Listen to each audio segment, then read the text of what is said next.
യാക്കോബക്കാരുടെയും കത്തോലിക്കരുടെയും വിഗ്രഹാരാധന എന്ന് പറയുന്നത് കന്യാമറിയാനോട് പ്രാർത്ഥിക്കുന്നതോ മെഴുകു പ്രതിമ ഉണ്ടാക്കി വയ്ക്കുന്നതല്ല. അതെല്ലാം വിഗ്രഹാരാധനയാണ്. അതിനേക്കാളൊക്കെ ഗൗരവമായ വിഗ്രഹാരാധന എന്ന് പറയുന്നത് ഈ അപ്പം യേശുക്രിസ്തു എന്ന് പറയുന്നതാണ്. ആ അപ്പത്തെ വണങ്ങുന്നത് യേശുക്രിസ്തു ആണെന്ന് പറഞ്ഞ് വണങ്ങി ആ ശരീരം നുറുക്കാൻ വേണ്ടി ഇയാൾ യേശുക്രിസ്തുവായി മാറുന്നത്, ചുറ്റും ഏഞ്ചൽസ് വന്ന് കിണി കിണി കിണി കിണി നടിപ്പിക്കുന്നത് ശ്രദ്ധിച്ചിട്ടില്ല? ഭയങ്കര മണിയടിച്ച് ഇതെല്ലാം ചെയ്യുന്നത് ക്രിസ്തുവാണ് അത് ചെയ്യുന്നതെന്നുള്ളതാണ്. കത്തോലിക്കരും അങ്ങനെ തന്നെയാണ് വിചാരിക്കുന്നത്. കത്തോലിക്കർ അതുകൊണ്ടാണ് ഈ റവറൻറ്റ് ഫാദർ എന്നൊക്കെ വിളിക്കുന്നവരെ. അതായത് റവറൻറ്റ് എന്ന് പറഞ്ഞാൽ ഭയത്തോടെ വിറയ്ക്കപ്പെടേണ്ട ആളെന്നുള്ള അർത്ഥത്തിലാണ്. അയാളുടെ പേര് കേൾക്കുമ്പോഴേ നമ്മൾ ഭയം കൊണ്ട് വിറയ്ക്കണം. അതാണ് റെവറൻസ് എന്ന് പറയുന്നത്. ദൈവത്തെക്കുറിച്ച് നമുക്കൊരു റെവറൻഷ്യൽ ഫിയറാണ്, റെവറൻസ് ഉണ്ടാണ്. അപ്പോൾ അതേ റെവറൻസ് ആരോടും വേണം. ഈ കുപ്പായിട്ട് നിൽക്കുന്ന അച്ഛനോടും വേണമെന്നവരെ ഡിമാൻഡ് ചെയ്യുന്നു. ഇതാണ് ആ തിയോളജി. പക്ഷെ നമ്മൾ അങ്ങനെയല്ല അപ്പം നുറുക്കുന്നത്. നമ്മളപ്പം നുറുക്കുന്നത് നാം നുറുക്കുന്ന അപ്പം. ആര് നുറുക്കുന്ന അപ്പം? നാം അനുഗ്രഹിക്കുന്ന അനുഗ്രഹപാത്രം. അപ്പോൾ ഒരു അപ്പം ഒന്നാകെ കൊണ്ട് പലരായ നാം ഒരു ശരീരമാണ്. അപ്പോൾ ഓരോരുത്തരും അവരവരുടെ ഭാഗമാണ് നുറുക്കുന്നത്. മനസ്സിലായോ? അപ്പോൾ അപ്പത്തിൽ ആരുണ്ട്? ഞാനുണ്ട്. അപ്പത്തിൽ ആരുണ്ട്? നിങ്ങളുണ്ട്. എല്ലാവരും ഉണ്ട്. മനസ്സിലായോ? അപ്പോൾ ഞാൻ ചെന്ന് എൻ്റെ ഭാഗം നുറുക്കുക. നിങ്ങളപ്പോൾ എല്ലാവരും നുറുക്കി എടുത്തു കഴിയുമ്പോൾ എന്ത് സംഭവിക്കും? ഈ അപ്പം യേശുവിൻ്റെ ശരീരത്തിൻ്റെ ഓർമ്മയായിട്ട് മാറും. മനസ്സിലാവുന്നുണ്ട് ഞാൻ പറയുന്നത്? ഇതാണ് അപ്പം നുറുക്കുന്നതിൻ്റെ ടെക്നോളജി, തിയോളജി. അപ്പം ഈ പെന്തക്കോസ്ത് സഭകളിൽ എന്താ ചെയ്യുന്നത് വെച്ച് കഴിഞ്ഞാൽ ഈ അപ്പം ഇങ്ങനെ നുറുക്കി പീസാക്കി വെച്ചേക്കും. എന്നിട്ട് ഇതിങ്ങനെ എടുത്ത് കൊടുക്കും. അതും പാടില്ല. ശരിക്കും ഓരോരുത്തരും, കാരണം വേദപുസ്തകത്തിൽ പറയുന്നത് ഞങ്ങൾ അപ്പം നുറുക്കാനായി കൂടി വന്നപ്പോൾ എന്നാണ്. അവർ അപ്പം നുറുക്കുകയും പ്രാർത്ഥന കഴിച്ചും പോകുന്ന അല്ലേ? അത് നുറുക്കി തന്ന അപ്പം തിന്നിട്ട് പോകുന്നതാണോ? ആണോ? പാസ്റ്റർ നുറുക്കി തരുന്ന, അച്ഛൻ നുറുക്കി തരുന്ന അപ്പം തിന്നാൻ പോകുന്നതാണോ? അല്ല. എന്താ പറയുന്നത്? അപ്പം നുറുക്കാൻ വേണ്ടി ഞങ്ങൾ പോകുന്നു എന്നാണ്. 20-ാം അധ്യായം അപ്പോസ്തലപ്രവൃത്തിയിൽ 20:7 പറയുന്നത് ആഴ്ചവട്ടത്തിൻ്റെ 1-ാം നാളിൽ അവർ അപ്പം നുറുക്കുന്നതിനായി കൂടി വന്നപ്പോൾ. എന്തിന്? അപ്പം തിന്നാൻ വേണ്ടിയല്ല, നുറുക്കുകയാണ് പ്രധാനം. അപ്പോൾ നമ്മൾ എല്ലാവരോടും നുറുക്കുമ്പോൾ അതിനർത്ഥം എന്താ? തിന്നണ്ടെന്നല്ല കേട്ടോ, അത് ഭക്ഷിക്കണം. അത് ഭക്ഷിക്കുമ്പോൾ നമ്മൾ ആ മരണത്തെ പ്രസ്താവിക്കുന്നു, നമുക്ക് ജീവൻ പ്രാപിച്ചതിനെ പ്രഖ്യാപിക്കുന്നു. അതോടൊപ്പം തന്നെ നുറുക്കപ്പെടുക. ആ അപ്പം നുറുക്കപ്പെടുമ്പോൾ നമ്മളെല്ലാവരും ആ അപ്പത്തിൽ അംശികളായി മാറുന്നു. സ്നാനപ്പെട്ടവർക്ക് മാത്രമേ പക്ഷേ ചെയ്യാൻ പറ്റുള്ളൂ. അങ്ങനെയാണ് വേദപുസ്തകത്തിൻ്റെ പാറ്റേൺ അനുസരിച്ച് നമ്മൾ അപ്പം നുറുക്കി ആ അപ്പത്തെ മുമ്പിൽ ഒരുക്കി വെച്ചുകൊണ്ട് നമ്മൾ ദൈവത്തെ സ്തോത്രം ചെയ്യുന്നത്. ദൈവത്തെ സ്തോത്രം ചെയ്യുമ്പോൾ നമ്മൾ പറയുന്ന കർത്താവേ, ഞങ്ങളുടെ മുമ്പിലിരിക്കുന്ന ഈ അപ്പം നിൻ്റെ ശരീരത്തെ ഓർമ്മിപ്പിക്കുന്നു. നീ ഞങ്ങൾക്കായി തകർന്നു പോയത് ഞങ്ങൾ ഓർക്കുന്നു. ആ അപ്പം ഞങ്ങൾക്ക് ജീവനുള്ള അപ്പമായി മാറി, സ്വർഗത്തിൽ നിന്ന് ഇറങ്ങി വന്ന ജീവനുള്ള അപ്പമായി മാറി ഞങ്ങൾക്ക് നിത്യജീവൻ തന്നതിനായിട്ട് സ്തോത്രം ചെയ്യുന്നു. ഞങ്ങളുടെ പിതാക്കന്മാർ മരുഭൂമിയിൽ കഴിച്ചിട്ട് മരിച്ചുപോയ അപ്പം പോലെയല്ല, നിത്യജീവനിലേക്ക് ഞങ്ങളെ കടത്തിവിടുന്ന ആത്മാവിനാൽ ഞങ്ങളെ വീണ്ടും ജനിപ്പിച്ചിട്ട് നിൻ്റെ ജീവൻ എനിക്ക് തന്നതിനായിട്ട് സ്തോത്രം. അത് ഓർക്കാൻ വേണ്ടി ഈ അപ്പത്തെ ഞങ്ങൾക്ക് തന്നതിനായിട്ട് സ്തോത്രം. ഇതാണ് വർഷിപ്പിൻ്റെ ഫോർമാറ്റ്. ആ വർഷിപ്പിനകത്ത് യാഗമുണ്ട്. ആരാധനയിൽ എന്തുണ്ട്? യാഗമുണ്ട്, യാഗത്തിൻ്റെ രക്തമുണ്ട്, പാപപരിഹാരമുണ്ട്, പിതാവിൻ്റെ അടുക്കിലേക്കുള്ള നമ്മുടെ ധാരാളമായ പ്രവേശനവുമുണ്ട്. നമ്മുടെ ഇവിടുത്തെ പള്ളികളിലൊക്കെ പോകുമ്പം നമ്മുടെ ഈ പ്രത്യാശ എവിടെ ഹൂക്കായിരിക്കുന്നറിയോ? അവിടുത്തെ അച്ഛൻ്റെ കുർബാനയിലാണ് ഹൂക്കായിരിക്കുന്നത് എന്ന് പറഞ്ഞു കഴിഞ്ഞാൽ അതിന് വലിയ വിലയൊന്നുമില്ല. ഇപ്പം ഞാൻ ഓർത്തഡോക്സുകാരനായിരുന്നു. മരിക്കാൻ പോകുന്ന സമയത്ത് എനിക്ക് ഒപ്രൂഷ്മ തന്ന് എന്നെ പറഞ്ഞു വിടും അല്ലേ? പക്ഷേ ആ മരിക്കുന്നതിന് ഒപ്രൂഷ്മയ്ക്ക് ഇടയ്ക്ക് ഞാൻ പാപം ചെയ്യുള്ളൂ എന്നുള്ളതുകൊണ്ട് പിന്നെ നരകത്തിൽ പോകേണ്ട ഒരു സാധ്യതയുണ്ട്. അതുകൊണ്ട് മരിച്ചു കഴിഞ്ഞ് 9-ാം ദിവസം അച്ഛൻ വന്ന് ഒരു കുർബാന കൂടെ ചൊല്ലും. 40-ാം ദിവസം പിന്നെയും വരും. ഈ ആദ്യത്തെ കുർബാന കൊണ്ട് സോൾവ് ചെയ്യേണ്ടതാണ്. പിന്നെ ഞാൻ പാപവും ചെയ്യുന്നില്ലല്ലോ അല്ലേ? മരിച്ചു കഴിഞ്ഞപ്പോൾ ഞാൻ പാപവും ചെയ്യുന്നില്ലല്ലോ. ഈ 9-ാമത്തെ ദിവസത്തെ കുർബാന കൊണ്ട് തീരേല. 40-ാം ദിവസം അച്ഛൻ പിന്നെയും വരും, വർഷാവർഷം പിന്നെയും വരും. ഒരു പ്രോമിസും ഇല്ല, വാഗ്ദത്വവും ഇല്ല. എത്ര കുർബാന കഴിഞ്ഞാലും ചെയ്ത് സ്വർഗത്തിൽ പോയെന്ന് അച്ഛനും അറിയത്തില്ല, അച്ഛൻ പോകുന്ന പോലും അച്ഛൻ അറിയത്തില്ല. ഇതെപ്പോഴെങ്കിലും തീരുമെന്നും അറിയത്തില്ല. അപ്പോൾ അതിനകത്ത് എന്തില്ല?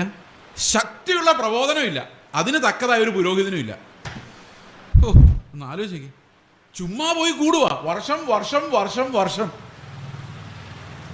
എത്ര വർഷം കഴിഞ്ഞാലും നോ പ്രോമിസ്. സ്വർഗത്തിൽ പോയി എന്നുള്ളത് ഉറപ്പില്ല, വാഗ്ദത്വം ഇല്ല. സ്വർഗത്തിൽ പോയി ഉറപ്പുണ്ടെങ്കിൽ യാഗം കഴിക്കുന്ന നിന്ന് പോവുകയില്ലയോ? ഇല്ലേ?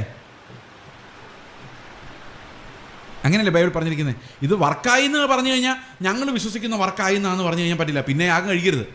വർക്കായിപ്പോയി. പിന്നെ അയാൾ സ്വർഗത്തിൽ പോയാൽ പിന്നെ അയാൾ പാപം ചെയ്യാൻ പിന്നെ ജീവിച്ചിരിക്കുന്നില്ല. പിന്നെ എന്തിനാ അയാൾക്ക് വേണ്ടി ആകാൻ കഴിക്കുന്നു? ഒരു പ്രോമിസും ഇല്ല. നിങ്ങൾ ലോകത്തിൽ ഏത് മതത്തിലേക്ക് നോക്കിയാലും ഈ രക്ഷയുടെ വാഗ്ദത്വം അവിടെയെങ്ങും ഇല്ല.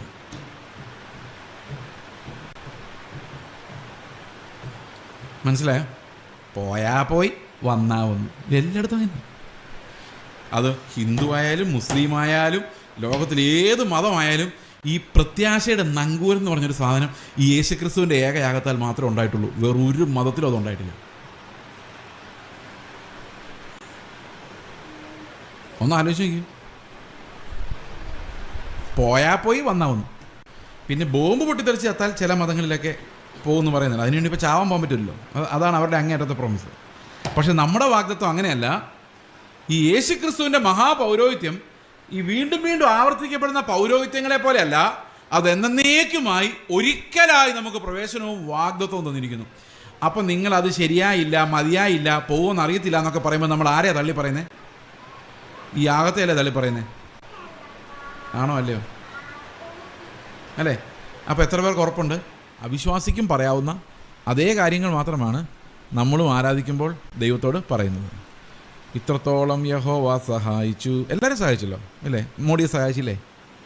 ഇല്ലേ? പിണറായിയൊക്കെ എന്തോരം സഹായിക്കുന്നു അല്ലേ? എന്തെല്ലാം പ്രശ്നങ്ങളുണ്ടായിട്ട് സഹായിക്കും. അങ്ങനെ പറയാൻ വേണേ പുള്ളിക്ക്. പണ്ടൊരു മുഖ്യമന്ത്രി ഉണ്ടായിരുന്നു, പുള്ളി എല്ലാ പ്രാവശ്യവും ഗുരുവായൂരിന് പോയായിരുന്നു. അത് ദൈവം സഹായിക്കുന്ന പുള്ളിയാണ്. അപ്പോൾ എല്ലാം ഈ ദൈവം സഹായിച്ചു എന്നുള്ള ആ ഒരു കാര്യം എല്ലാ മതങ്ങളിലും ഉണ്ട് ഇല്ലേ? ഇല്ലേ? എല്ലാ മതങ്ങളിലും ഇല്ലേ? ഇപ്പം നമ്മുടെ വ്യത്യാസം എന്താ? അവർക്ക് ആർക്കും പാടാൻ പറ്റാത്ത ഒരു സ്തുതിഗീതം നമ്മൾ പാടുവാണെങ്കിൽ അത് എന്തായിരിക്കും? ദൈവം ആത്മാവാണ്. ദൈവത്തിൻ്റെ സ്വഭാവം ആത്മിക സ്വഭാവമാണ്. അതുകൊണ്ട് ദൈവത്തെ ആരാധിക്കുന്നവർ ആത്മാവിലും സത്യത്തിലും ആരാധിക്കണം. നേരത്തെ ആരാധിക്കുന്നതിന് പല രീതികളുണ്ടായിരുന്നു. ആ സ്ത്രീയുടെ കൂട്ടം, അതായത് ശമരിയക്കാർ ഗെരിസിം മലയുടെ മുകളിലാണ് ആരാധിച്ചുകൊണ്ടിരുന്നത്. ഇസ്രായേൽ മക്കൾ യെരുശലേമിൽ പോയാണ് ആരാധിച്ചുകൊണ്ടിരുന്നത്. ഓരോരുത്തർക്കും ഓരോ ആരാധന രീതികളുണ്ടായിരുന്നു. ഇന്നും അങ്ങനെയാണ്. ഇന്നും പലരും പല സ്ഥലത്ത് പോയാണ് ആരാധിക്കുന്നത്. എന്നാൽ കർത്താവ് പറയുന്നു, ദൈവം ആത്മാവായതുകൊണ്ട് അവനെ ആത്മാവിലും സത്യത്തിലും നമസ്കരിക്കേണ്ട ഒരു നാഴിക വന്നിരിക്കുന്നു. അപ്പോൾ ഏത് സ്ഥലത്താണ് എന്നുള്ളത് പ്രശ്നമല്ലാത്ത ഒരു സമയം വരുന്നു. ആ മലയിലുമല്ല, യെരുശലേമിലുമല്ല, ആത്മാവിൽ ദൈവത്തെ സത്യം തിരിച്ചറിഞ്ഞ് സത്യത്തിൻ്റെ വെളിപ്പാടിൽ ദൈവത്തെ ആരാധിക്കുന്ന ഒരു കാലം വരുന്നു. അപ്പോൾ ഈ പുതിയ നിയമ ആരാധനയുടെ പ്രത്യേകത, ആത്മാവിലുള്ള ആരാധനയുടെ പ്രത്യേകത, നാം ദൈവത്തിൻ്റെ അടുത്തേക്ക് പ്രവേശിച്ച് മറകളില്ലാതെ, തിരശീലകളില്ലാതെ, ആ തിരശീലയ്ക്കപ്പുറത്തുള്ള മഹാപുരോഹിതൻ നമുക്കായി ഒരു ജീവനുള്ള പുതുവഴി, തൻ്റെ ദേഹമെന്ന തിരശീല കീറി ജീവനുള്ളൊരു പുതുവഴി തുറന്ന് ആ തിരശീലയ്ക്ക് അപ്പുറത്തേക്ക് നമ്മളെ കയറ്റിവിട്ടു. ഇന്നും പള്ളികളിൽ തിരശീലയുണ്ട്.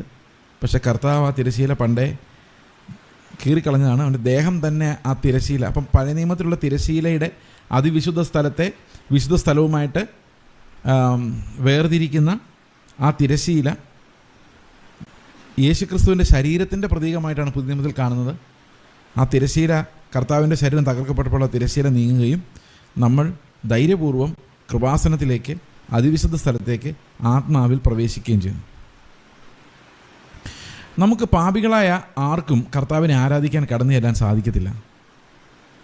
കാരണം അവൻ്റെ സന്നിധിയിൽ നമുക്ക് ജീവിച്ചിരിക്കാൻ പറ്റത്തില്ല. ദൈവത്തെ മുഖത്ത് നോക്കി ആരാധിക്കാൻ, ദൈവത്തെ അറിഞ്ഞ് ആരാധിക്കുവാൻ ഒരിക്കലും പാപികളായ ആർക്കും സാധിക്കില്ല. പാപികളായ ആളുകൾക്ക് ദൈവത്തിൻ്റെ അടുത്തേക്ക് വരണമെങ്കിൽ അവർക്ക് ഒരു യാഗം കഴിക്കേണ്ടത് ആവശ്യമാണ്.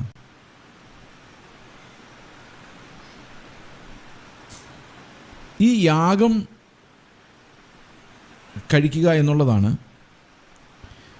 പഴയ നിയമ പിതാക്കന്മാരെല്ലാം ചെയ്തുകൊണ്ടിരുന്നത്. അവർ യാഗം കഴിച്ച് ദൈവത്തെ ആരാധിച്ചുകൊണ്ടിരുന്നു. എന്തിനാണ് യാഗം? പാപങ്ങളുള്ളത് കൊണ്ട് ഈ പാപത്തിന് പരിഹാരം വരുത്താതെ ദൈവത്തിൻ്റെ സന്നിധിയിലേക്ക് ചെല്ലുവാൻ കഴിയാത്തത് കൊണ്ട്.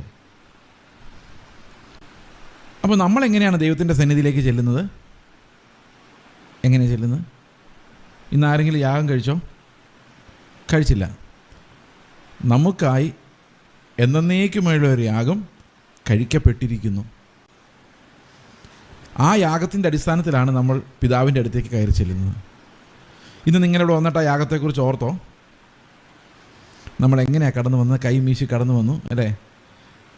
നമ്മളെങ്ങനെയാണ് കടന്നു വന്നതെന്ന് ഓർത്തോ? ആ യാഗത്തിൻ്റെ മുമ്പിലേക്കാണോ നമ്മൾ വന്നത്? കർത്താവിൻ്റെ ശരീരം നമുക്കായി നുറുക്കപ്പെടുകയും അവൻ്റെ രക്തം നമുക്കായി നൽകപ്പെടുകയും ചെയ്തു. ആ യാഗത്താൽ നമ്മൾ ശുദ്ധിയുള്ളവരായി കർത്താവിൻ്റെ അടുത്തേക്ക്, നമ്മൾ യാഗമൊന്നും കഴിക്കുന്നില്ല, പക്ഷേ ആ യാഗത്തെ ഓർത്തുകൊണ്ടാണ് നമ്മൾ ദൈവത്തെ സ്തോത്രം ചെയ്യുന്നത്. കാരണം യാഗം കൂടാതെ പിതാവിൻ്റെ അടുത്തേക്ക് പ്രവേശിക്കുവാൻ ഒരു മനുഷ്യനും സാധിക്കില്ല. അപ്പോൾ പുതിയ നിയമത്തിൽ നമുക്കുള്ള സ്വാതന്ത്ര്യം എന്ന് പറയുന്നത് യാഗം കഴിക്കുന്നത് നമ്മളല്ല, കർത്താവാണ് ആ യാഗം കഴിച്ചത് എന്നുള്ളതാണ്.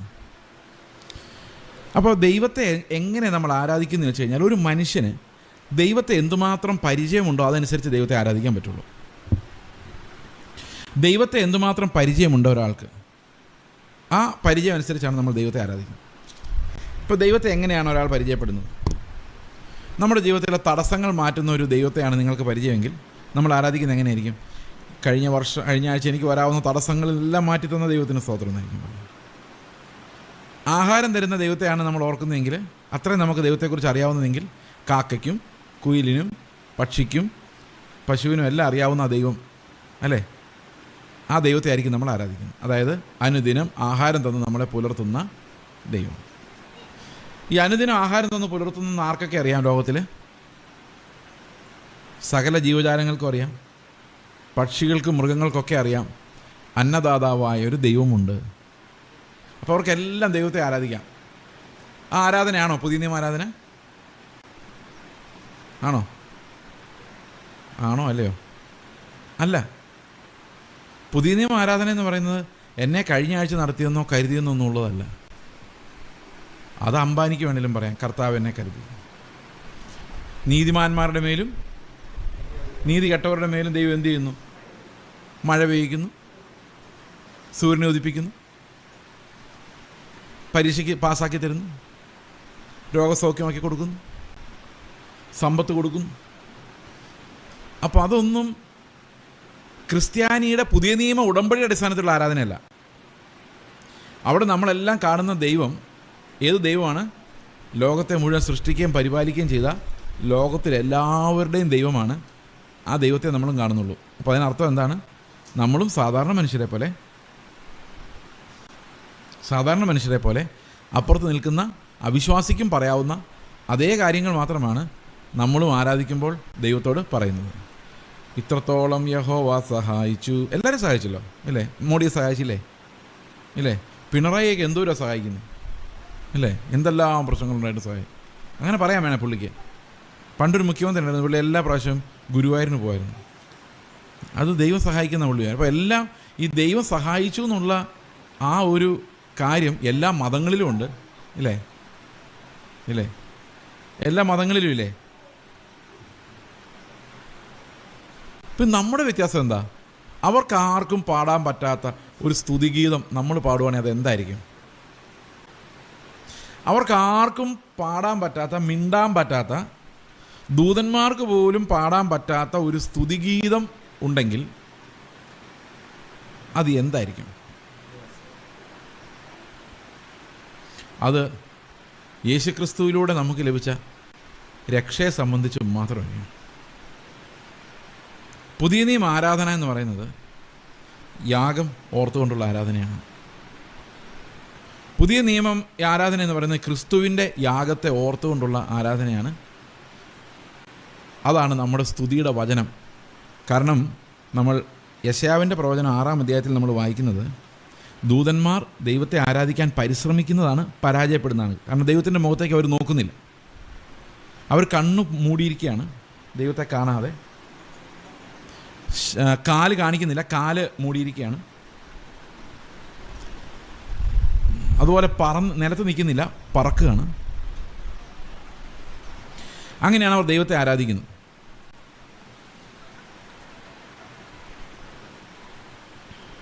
ഓക്കെ, അപ്പോൾ അവരെന്താ പറയുന്നത് ദൈവത്തെക്കുറിച്ച്? സൈന്യങ്ങളുടെ ദൈവമായ യഹോവ പരിശുദ്ധൻ, പരിശുദ്ധൻ, പരിശുദ്ധൻ. ദൂതന്മാർക്ക് അത്ര അറിയുള്ളൂ ദൈവത്തെക്കുറിച്ച്. കാരണം ഒരു ദൂതൻ തെറ്റ് ചെയ്തപ്പോഴേക്കും ദൂതന്മാർ തെറ്റ് ചെയ്യുമ്പം കഠിനമായി ശിക്ഷിക്കുന്ന ഒരു ദൈവത്തെയാണ് അവർ കാണുന്നത്, അല്ലേ? അപ്പോൾ ദൈവത്തിൻ്റെ പരിശുദ്ധിയാണ് ദൂതന്മാരുടെ മുമ്പിലേക്കെല്ലാം വരുന്നത്.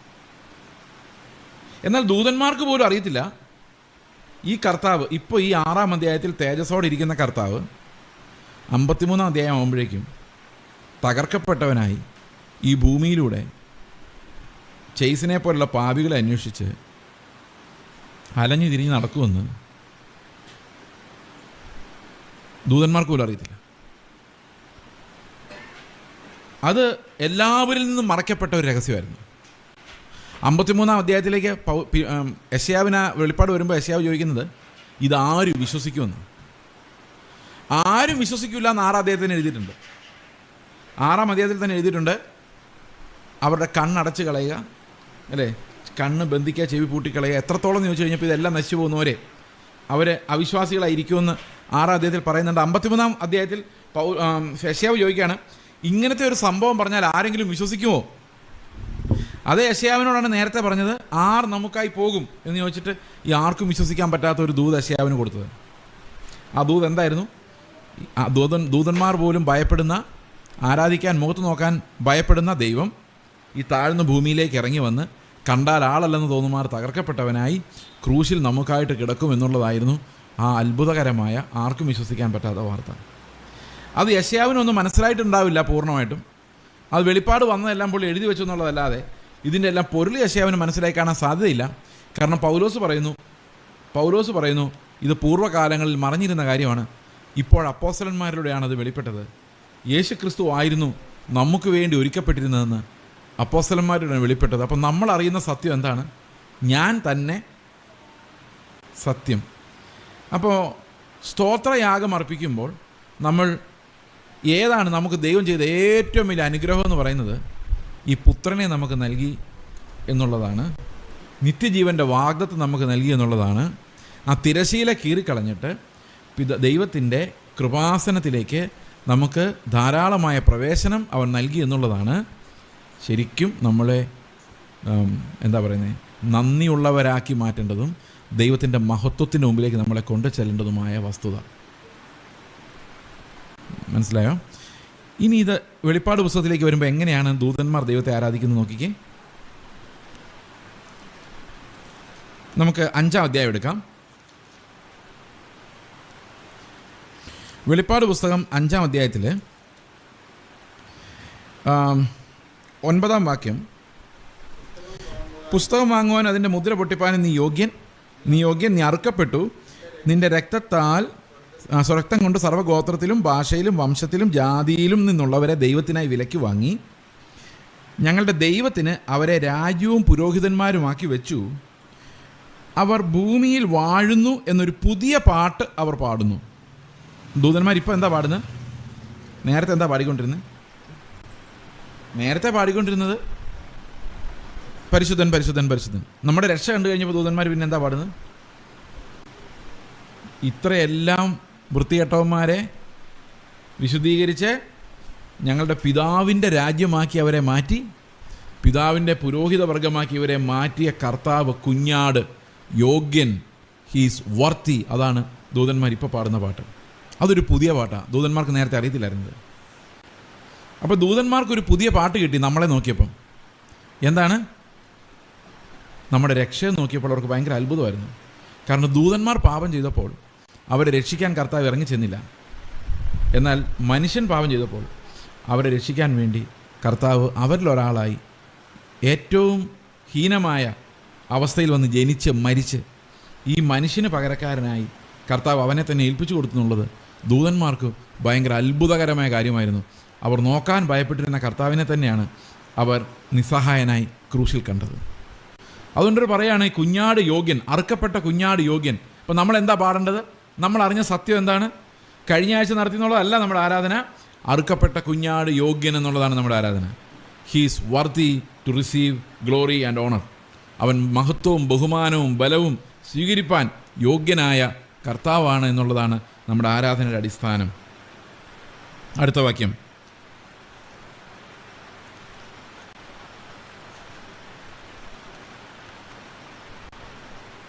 പിന്നെ ഞാൻ ദർശനത്തിൽ സിംഹാസനത്തിൻ്റെയും ജീവികളുടെയും മൂപ്പന്മാരുടെയും ചുറ്റിലും ഏറിയ ദൂതന്മാരുടെ ശബ്ദം കേട്ടു. അവരുടെ എണ്ണം 10,000 10,000 ആയിരുന്നു. അവർ അത്യുച്ചത്തിൽ അറുക്കപ്പെട്ട കുഞ്ഞാട് ശക്തിയും ധനവും ജ്ഞാനവും ബലവും ബഹുമാനവും മഹത്വവും സ്തോത്രവും ലഭിപ്പാൻ യോഗ്യൻ എന്ന് പറഞ്ഞു. സ്വർഗത്തിലും ഭൂമിയിലും ഭൂമിക്ക് കീഴിലും സമുദ്രത്തിലുമുള്ള സകല സൃഷ്ടിയും അവയിലുള്ളതൊക്കെയും സിംഹാസനത്തിലിരിക്കുന്നവനും കുഞ്ഞാടിനും സ്തോത്രവും ബഹുമാനവും മഹത്വവും ബലവും എന്നേക്കും ഉണ്ടാകട്ടെ എന്ന് പറയുന്നത് ഞാൻ കേട്ടു. 4 ജീവികളും ആമേൻ എന്ന് പറഞ്ഞു. മൂപ്പന്മാർ വീണ് നമസ്കരിച്ചു. ഇതാണ് വർഷിപ്പ്. സ്വർഗത്തിൽ നമ്മൾ പോയാലും കുഞ്ഞാടിൻ്റെ രക്തത്താൽ വീണ്ടെടുക്കപ്പെട്ടവരുടെ അസംബ്ലിയാണ് സ്വർഗത്തിൽ ഉണ്ടാകാൻ പോകുന്നത്. ആ അസംബ്ലിയിലേക്കാണ് നമ്മൾ ചെല്ലുന്നത്. നിങ്ങൾ സ്വർഗത്തിൽ പോയിരുന്നിട്ട് ഇന്നലെ കഴിഞ്ഞ ആഴ്ച മുഴുവൻ നടത്തിയ ദൈവമേ എന്ന് പറയുന്നത് ആലോചിക്കുക. ഒരു നിമിഷം ആലോചിക്കുക. നിങ്ങൾ സ്വർഗത്തിൽ ചെന്നിട്ട് കഴിഞ്ഞ ആഴ്ച മുഴുവൻ ഞങ്ങളെ നടത്തിയ ദൈവം എന്ന് പറയുമോ? പിന്നെ എന്തായിരിക്കും പറയുന്നത്? ഞങ്ങളെ ഇവിടെ എത്തിച്ച ദൈവമേ എന്നല്ലേ പറയൂ. അപ്പോൾ നിത്യതയിലേക്ക് നോക്കുന്നൊരു വിശ്വാസി എങ്ങനെയാണ് ആരാധിക്കുന്നത്? അവൻ്റെ രക്ഷയെ ഓർത്തിട്ട്. അതാണ് പുതിയ നിയമ ആരാധന എന്ന് പറയുന്നത്. Covenant worship. അത് അവൻ നമ്മളോടൊരു കവനൻ്റ്, ഒരു ഉടമ്പടി ചെയ്തിട്ടുണ്ട്. ഒരു ഉടമ്പടി രക്തത്തിൻ്റെ പേരിലാണ്. ആ ഉടമ്പടി രക്തത്തിൻ്റെ പേരിലാണ് നമ്മൾ അവനെ സ്തോത്രം ചെയ്യുകയും സ്തുതിക്കുകയും ചെയ്യുന്നത്. അവൻ്റെ മഹത്വത്തെ നമ്മൾ കാണുന്നത്. അവൻ സൃഷ്ടിച്ച മഹത്വം നമുക്ക് എല്ലാവർക്കും അറിയാം. എന്നാലും അവൻ്റെ വീണ്ടെടുപ്പിൻ്റെ മഹത്വം നമുക്ക് മാത്രമേ അറിയത്തുള്ളൂ. ആ പാട്ട് പാടാൻ നമുക്ക് മാത്രമേ കഴിയുകയുള്ളൂ. ആ പാട്ടാണ് സ്വർഗത്തിൽ മുഴങ്ങുന്ന വലിയ ശബ്ദം. ഇതാ സന്മനസ്സുള്ളവർക്ക് സമാധാനം, നല്ല മനസ്സുള്ളവർക്ക്, ആ മനസ്സ് നൽകപ്പെട്ടവർക്ക്, ആ പുതിയ ഹൃദയമുള്ളവർക്ക്. ദൂതന്മാർ പാടുന്നത് രക്ഷയുടെ പാട്ടാണ്. അത് അവരുടെ രക്ഷയല്ല, നമ്മുടെ രക്ഷയാണ്. അതുകൊണ്ടാണ് ദൂതന്മാർക്ക് പോലും പാടാൻ ശരിക്കും പറ്റത്തില്ല ആ പാട്ട്. അത് നമുക്ക് മാത്രമേ പാടാൻ പറ്റുള്ളൂ. എന്നാൽ നമ്മളത് പാടുന്നില്ല. നമ്മളിന്ന് എവിടെ ചെന്നാലും, ഏത് സഭയിൽ ചെന്നാലും ഇത്രത്തോളം നടത്തിയ എന്നാണ് പറയുന്നത്. ഇത്രത്തോളം നടത്തിയാന്ന് പാടുമ്പോൾ 1-2 പ്രശ്നങ്ങളുണ്ട്. നമ്മൾ ഞായറാഴ്ച, ഇന്നിപ്പോൾ എന്താ എത്രാമത്തെ ആഴ്ച? 3-ാമത്തെ ആഴ്ച, 2-ാമത്തെ ആഴ്ച. അപ്പോൾ അധികം ഒന്നും പറയാനില്ല. നമ്മൾ ഈ കഴിഞ്ഞ ആഴ്ച വട്ടക്കാലം എന്ന് പറയുള്ളൂ. മാസാവസാനമാണ് എന്ത് പറയും? കഴിഞ്ഞ ഒരു മാസക്കാലം മുഴുവൻ ഞങ്ങൾ നിർത്തി അല്ലേ? ആണ്ടൃതി മീറ്റിംഗ് ആണെങ്കിലോ കഴിഞ്ഞ ഒരു വർഷക്കാലം.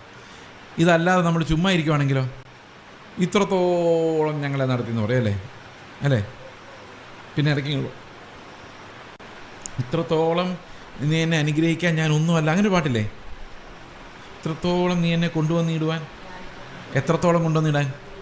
എന്താ ഉദ്ദേശിച്ചേ? ഇതെല്ലാം. പക്ഷെ ഇതിനെക്കുറിച്ച് 2 പത്രോസിൽ പറയുന്നുണ്ട്. അതായത് ഞാൻ പറയാണ്, കർത്താവേ ഇന്നലെ എന്നെ നടത്തിയതിനായിട്ട് സ്തോത്രം. ഇന്നലെ 2-3 നടത്തി ഞങ്ങൾക്ക് തട്ടിപ്പോകേണ്ട സാഹചര്യം ഉണ്ടായിരുന്നു. 2-3 നടത്ത ആക്സിഡൻറ്റ് വരണ്ടായിരുന്നു ഇന്നലെ. എനിക്ക് വേണമെങ്കിൽ പറയാം, കർത്താവേ ഇന്നലെ ആക്സിഡൻറ്റിൽ നിന്നെല്ലാം വിടുവിച്ച് എന്നെ ഇവിടെ കൊണ്ടുവന്നതിനായിട്ട് സ്തോത്രം എന്ന് വേണേൽ പറയാം. പക്ഷെ ഞാൻ ഒന്ന് ആലോചിച്ചാൽ അങ്ങ് പോയായിരുന്നെങ്കിലും സ്വർഗത്തിൽ പോയിരിക്കുമല്ലേ ഉള്ളൂ. ആണോ? അപ്പോൾ പിന്നെ രക്ഷപ്പെട്ടതിന് പ്രത്യേകിച്ച് സ്തോത്രം പറയുന്നത് ശരിയാണോ? സ്വർഗത്തിൽ പോകുന്ന ഉറപ്പുണ്ടോ? ഉറപ്പുണ്ടെങ്കിലേ നമുക്ക് ഇങ്ങനൊരു സ്തോത്രം പറയാൻ പറ്റുള്ളൂ. എങ്ങനൊരു സ്തോത്രം? ഞങ്ങളെ വീണ്ടെടുത്തതിനായിട്ട് സ്തോത്രം. വീണ്ടെടുക്കപ്പെട്ടു എന്ന് ഉറപ്പില്ലെങ്കിലോ? വീണ്ടെടുക്കപ്പെട്ടു എന്ന് ഉറപ്പില്ലെങ്കിൽ പിന്നെ നമുക്ക് ആകെ ലോകത്തിലെ സ്വപ്നങ്ങളേ ഉള്ളൂ.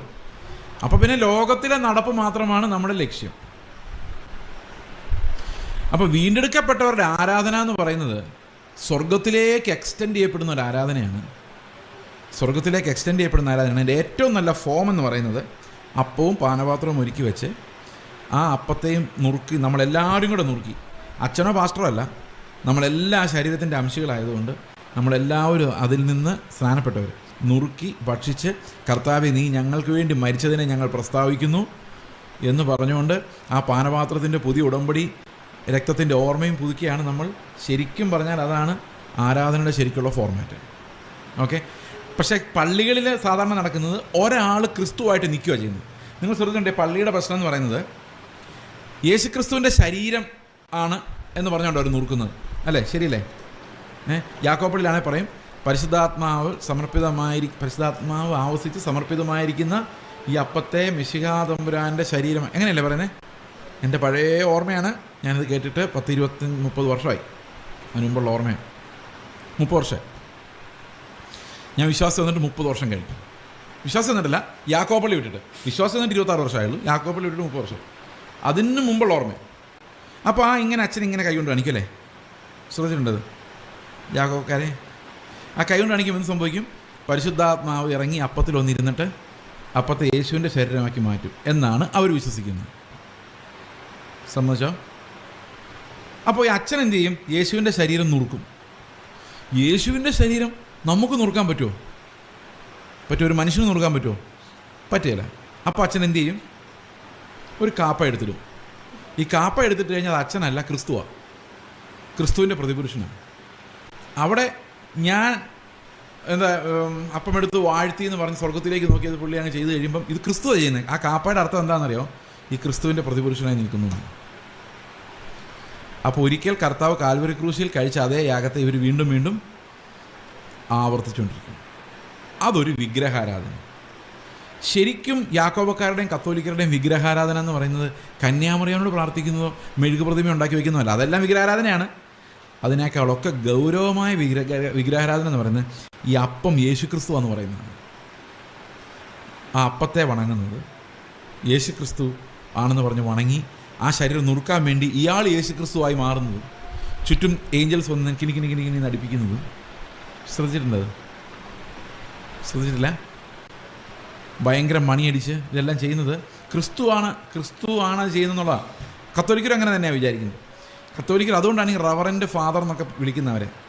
അതായത് റവറൻറ്റ് എന്ന് പറഞ്ഞാൽ ഭയത്തോടെ വിറയ്ക്കപ്പെടേണ്ട ആളെന്നുള്ള അർത്ഥത്തിലാണ്. അയാളുടെ പേര് കേൾക്കുമ്പോൾ നമ്മൾ ഭയം കൊണ്ട് വിറയ്ക്കണം. അതാണ് റെവറൻസ് എന്ന് പറയുന്നത്. ദൈവത്തെക്കുറിച്ച് നമുക്കൊരു റെവറൻഷ്യൽ ഫിയറാണ്, റെവറൻസ് ഉണ്ടാണ്. അപ്പോൾ അതേ റെവറൻസ് ആരോടും വേണം. ഈ കുപ്പായിട്ട് നിൽക്കുന്ന അച്ഛനോടും വേണമെന്നവർ ഡിമാൻഡ് ചെയ്യുന്നു. ഇതാണ് ആ തിയോളജി. പക്ഷെ നമ്മൾ അങ്ങനെയല്ല അപ്പം നുറുക്കുന്നത്. നമ്മളപ്പം നുറുക്കുന്നത് നാം നുറുക്കുന്ന അപ്പം. ആര് നുറുക്കുന്ന അപ്പം?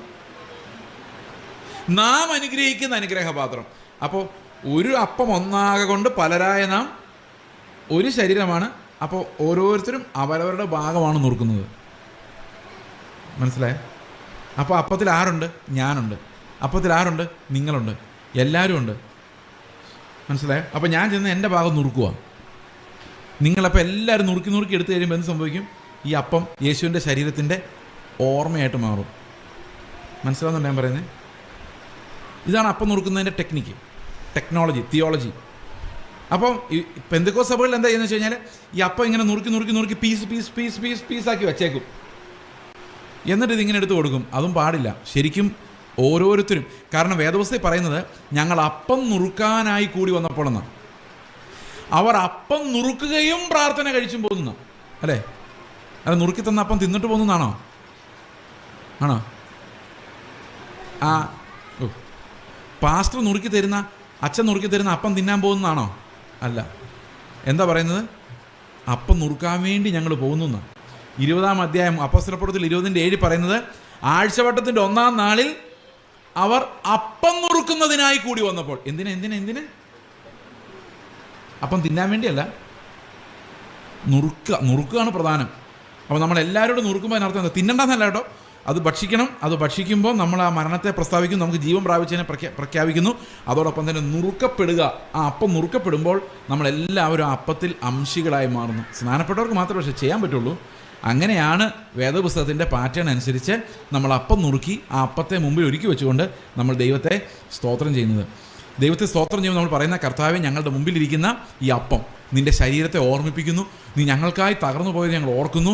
ആ അപ്പം ഞങ്ങൾക്ക് ജീവനുള്ള അപ്പമായി മാറി, സ്വർഗത്തിൽ നിന്ന് ഇറങ്ങി വന്ന ജീവനുള്ള അപ്പമായി മാറി ഞങ്ങൾക്ക് നിത്യജീവൻ തന്നതിനായിട്ട് സ്തോത്രം ചെയ്യുന്നു. ഞങ്ങളുടെ പിതാക്കന്മാർ മരുഭൂമിയിൽ കഴിച്ചിട്ട് മരിച്ചുപോയ അപ്പം പോലെയല്ല, നിത്യജീവനിലേക്ക് ഞങ്ങളെ കടത്തിവിടുന്ന ആത്മാവിനാൽ ഞങ്ങളെ വീണ്ടും ജനിപ്പിച്ചിട്ട് നീ നിൻ്റെ ജീവൻ എനിക്ക് തന്നതിനായിട്ട് സ്തോത്രം. അത് ഓർക്കാൻ വേണ്ടി ഈ അപ്പത്തെ ഞങ്ങൾക്ക് തന്നതിനായിട്ട് സ്തോത്രം. ഇതാണ് വർഷിപ്പിൻ്റെ ഫോർമാറ്റ്.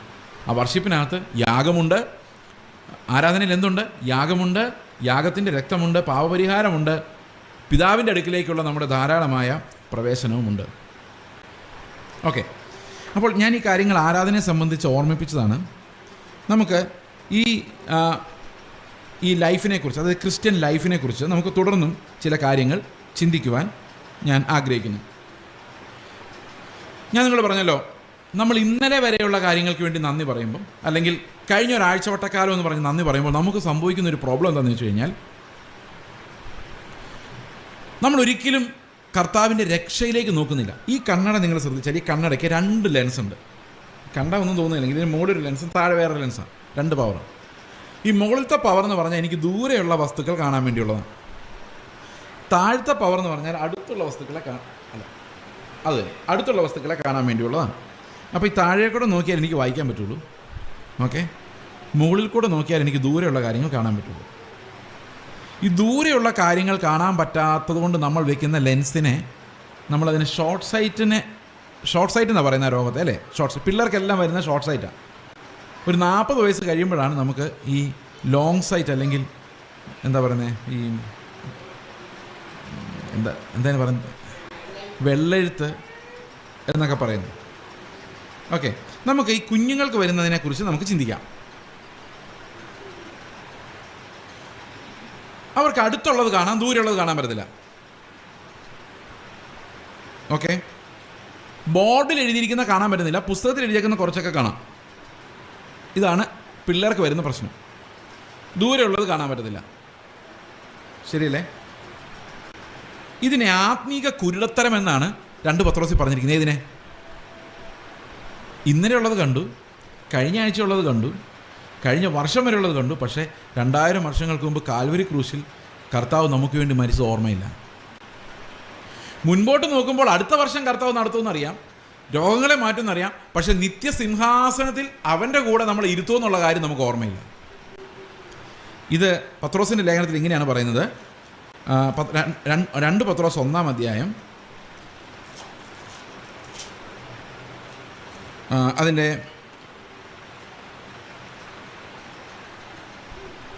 8-ാം വാക്യം. ഇവ നിങ്ങൾക്കുണ്ടായി വർദ്ധിക്കുന്നുവെങ്കിൽ നിങ്ങൾ നമ്മുടെ കർത്താവായ യേശുക്രിസ്തുവിൻ്റെ പരിജ്ഞാനം സംബന്ധിച്ച് ഉത്സാഹമില്ലാത്തവരും നിഷ്ഫലന്മാരുമായിരിക്കുകയില്ല. അവ ഇല്ലാത്തവനോ കുരുടനത്രേ, അവൻ ഹ്രസ്വദൃഷ്ടിയുള്ളവനും തൻ്റെ മുൻപിലത്തെ പാപങ്ങളുടെ ശുദ്ധീകരണം മറന്നുപോയവനും അത്രേ. മനസ്സിലായോ? ഹ്രസ്വദൃഷ്ടിയുള്ളവർക്ക് എന്ത് സംഭവിക്കുകയുള്ളൂ? കഴിഞ്ഞ ഒരാഴ്ചത്തെ കാലം മാത്രം നമ്മൾ ഓർക്കുകയുള്ളൂ. സഹോദരങ്ങളെ, എറ്റേണിറ്റിയിലേക്ക് നമ്മുടെ കണ്ണ് തുറന്നാൽ മാത്രമേ കർത്താവിൻ്റെ രക്തം ഇന്ന് നമുക്ക് വേണ്ടി ഗുണകരമായി സംസാരിക്കുന്ന ആ വലിയ സന്തോഷത്തിലേക്ക് നമുക്ക് പ്രവേശിക്കാൻ സാധിക്കുള്ളൂ. ആ സന്തോഷത്തിലേക്ക് പ്രവേശിച്ചു കഴിഞ്ഞാൽ എല്ലാ സമയത്തും നമുക്ക് അവനെ ആത്മാവിൽ ആരാധിക്കുവാൻ സാധിക്കും. കാരണം നമ്മളെപ്പോഴും അവൻ്റെ പ്രസൻസിലാണ്. എങ്ങനെയാണെങ്കിൽ ഈ യാഗത്താൽ നമ്മൾ കർത്താവിൻ്റെ അടുത്തേക്ക് കടന്നു വരുന്നുണ്ടെങ്കിൽ we are always in his presence. എത്രപേർക്ക് മനസ്സിലായി ഞാൻ പറഞ്ഞത്? അപ്പോൾ ആത്മാവിലും സത്യത്തിലും ആരാധിക്കുവാൻ നമുക്ക് എന്താ വേണ്ടത്? നമ്മൾ ഈ യാഗത്തിലൂടെ കർത്താവിൻ്റെ അടുത്തേക്ക് ചെല്ലണം. അവൻ ഒരിക്കലായി നമുക്ക് വേണ്ടി കഴിച്ച പാപയാഗത്താൽ നമ്മൾ എന്നേക്കുമായി വിശുദ്ധീകരിക്കപ്പെടുകയും സ്വർഗത്തിൽ നമ്മൾ എത്തുമെന്നുള്ളൊരു പ്രത്യാശയാൽ നമ്മൾ ഉറപ്പിക്കപ്പെടുകയും ചെയ്യും. ഞാൻ ഒരിക്കൽ കൂടി ചോദിക്കാം, നിങ്ങൾക്ക് എത്ര പേർക്ക് പ്രത്യാശയുണ്ട് സ്വർഗത്തിൽ പോകാൻ പറ്റും? ഒന്ന് കൈപൊക്കാം. 100%. 99 അല്ല, 99.9 അല്ല, 100% ഞാൻ മരിച്ച ഇപ്പോൾ സ്വർഗത്തിലായിരിക്കും. കള്ളം പറയരുത്. 100% ഉറപ്പുണ്ടല്ലോ പറയുള്ളൂ. അപ്പോൾ നമുക്ക് അവിടെ തുടങ്ങാം. വിശ്വാസം എന്നതോ ആശിക്കുന്നതിൻ്റെ ഉറപ്പും കാണാത്ത കാര്യങ്ങളുടെ എന്താ വിശ്വസിക്കുന്നത്? എന്താ വിശ്വസിക്കുന്നത്? പറ. എന്താ പ്രത്യാശിക്കുന്നത്? ആശിക്കുന്നത് എന്താ? ആശിക്കുന്നത് ആശിക്കുന്ന കാര്യത്തിൻ്റെ ഉറപ്പാണ് വിശ്വാസം. അപ്പോൾ എത്ര വിശ്വാസികളുണ്ട് ഇവിടെ? നമ്മളെന്താ നേരത്തെ ചോദിച്ചത്? 100% സ്വർഗത്തിൽ പോകുന്ന ഉറപ്പുള്ളൊരു കൈവെക്കാനല്ല ഞാൻ ആദ്യം പറഞ്ഞത്. ഓക്കെ, അപ്പോൾ വിശ്വാസത്തിൻ്റെ അർത്ഥം എന്തോ? ആശിക്കുന്നതിൻ്റെ എന്തോ ആശിക്കുന്നത്? 100% ഉറപ്പുണ്ടോ? ആശിക്കുന്നതിൻ്റെ ഉറപ്പിനെയാണ് എന്ത് പറയുന്നത്? വിശ്വാസം. ഇപ്പോൾ സ്വർഗത്തിൽ പോവോ? സത്യമായിട്ടും. ശരി, നിങ്ങൾ സ്വർഗത്തിൽ പോകുമെങ്കിൽ എന്തുകൊണ്ട് പോകും? പോവില്ല എങ്കിൽ എന്തുകൊണ്ട് പോവില്ല? ഇത് ഏറ്റവും ബാലപാഠമാണ്. ഞാൻ രക്ഷിക്കപ്പെടുന്ന സമയത്ത് ആ ഹോട്ടലിൽ ഇരുന്ന് ഞാൻ കേട്ട സുവിശേഷം അതായിരുന്നു, ഫസ്റ്റ് സുവിശേഷം. നിങ്ങൾ സ്വർഗത്തിൽ പോകുമെന്ന് വിശ്വസിക്കുന്നവർ 2-3 പേരുണ്ട്, കൈ പൊക്കിയിട്ടുണ്ട്. പോകുമെന്ന് ഉറപ്പില്ലാത്തവരുണ്ട്. പോകുമെങ്കിൽ എന്തുകൊണ്ട് പോകും, പോകില്ലെങ്കിൽ എന്തുകൊണ്ട് പോകില്ല? ആർക്കെങ്കിലും പറയാമോ? നീ ക്യാമറ ഇങ്ങോട്ടായതുകൊണ്ട് ആരാ പറയുന്നതൊന്നും വലിയല്ല, ധൈര്യമായിട്ട് പറഞ്ഞു പറയാം. എന്തുകൊണ്ട് പോകും? എന്തുകൊണ്ട് പോകും?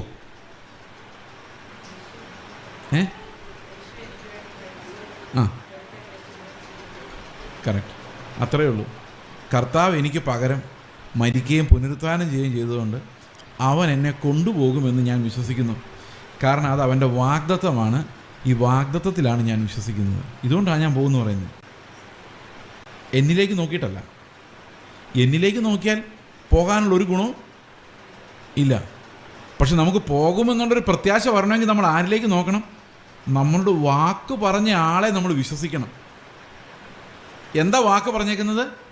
ഞാൻ ഇരിക്കുന്നിടത്ത് നിങ്ങളും ഇരിക്കേണ്ടതിന് ഞാൻ പോയ ശേഷം ഞാൻ വന്ന് നിങ്ങളെ കൊണ്ടുപോകുമെന്ന് പറഞ്ഞല്ലേ. അപ്പം കർത്താവ് വാക്ക് പറഞ്ഞാൽ കൊണ്ടുപോകുമോ? കൊണ്ടുപോകും. അപ്പം നമ്മൾ എന്തുമാത്രം ക്വാളിഫൈഡ് ആയാലാ കൊണ്ടുപോകുന്നത്? കർത്താവ് വരുമ്പം നമ്മൾ പോകാൻ നമ്മൾ എങ്ങനെ ഒരുങ്ങണം, എന്തെല്ലാം ചെയ്യണം?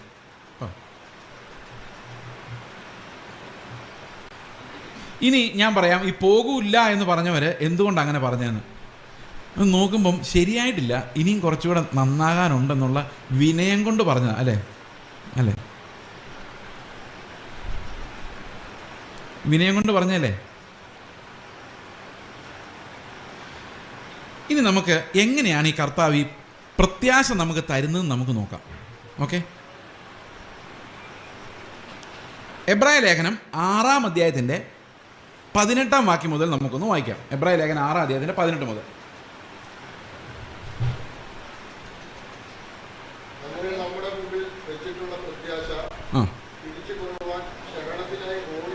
അങ്ങനെ നമ്മുടെ മുൻപിൽ വെച്ചിട്ടുള്ള പ്രത്യാശ പിടിച്ചുകൊള്ളുവാൻ. നമ്മുടെ മുമ്പിൽ പ്രത്യാശ വെച്ചിട്ടുണ്ടോ? എവിടെ വെച്ചേക്കുന്നേ? നമ്മളെ വിളിച്ചപ്പോൾ തന്നെ ഒരു പ്രത്യാശ തന്നിട്ടാണ് നമ്മളെ വിളിച്ചേക്കുന്നത്.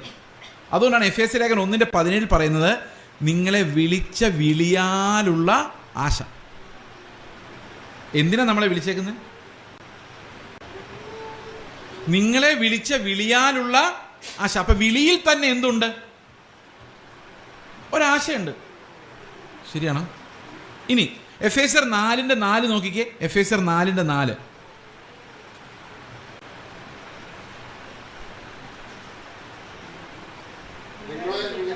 നിങ്ങളെ വിളിച്ചപ്പോൾ ഏക പ്രത്യാശക്കായി വിളിച്ചതുപോലെ. അപ്പൊ നമ്മളെ വിളിച്ചപ്പോൾ തന്നെ എന്തുണ്ടായിരുന്നു?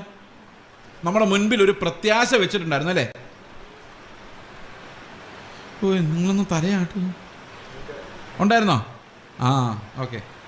അപ്പോൾ നമ്മളെ വിളിച്ചപ്പോൾ നമ്മുടെ മുൻപിൽ വെച്ചിരുന്ന പ്രത്യാശ പിടിച്ചുകൊള്ളുവാൻ അത് നമ്മൾ പിടിക്കണ്ടേ? പ്രത്യാശ നമ്മൾ പിടിക്കണ്ടേ? എബ്രായ ലേഖനത്തിൽ എപ്പോഴും പറയുന്നൊരു കാര്യമാണ്, നിങ്ങളുടെ പ്രത്യാശയുടെ സ്വീകാരം മുറുകെ പിടിച്ചുകൊള്ളുക. അപ്പോൾ പ്രത്യാശ നമ്മൾ മുറുകെ പിടിക്കണം. നമ്മുടെ മുമ്പിൽ അത് വെച്ചിട്ടുണ്ട്. നമ്മൾ വിളിച്ചപ്പോൾ തന്നെ എന്തു വാഗ്ദത്തമാണ് തന്നത്? ഞങ്ങൾ സുവിശേഷം പറയാൻ പോകുമ്പോൾ പല വീട്ടിലും കള്ളുകൂടി ഒക്കെ പ്രശ്നങ്ങൾ, ഡ്രഗ് അഡിക്ഷൻ, രോഗങ്ങളൊക്കെ ഉള്ളവരൊക്കെയാണ്. അപ്പോൾ നമ്മളവർ പറയുന്നത് എന്താ? ദൈവം നിങ്ങളെ വിടുവിക്കും. അല്ലേ? അങ്ങനെയല്ലേ പറയുന്നത്?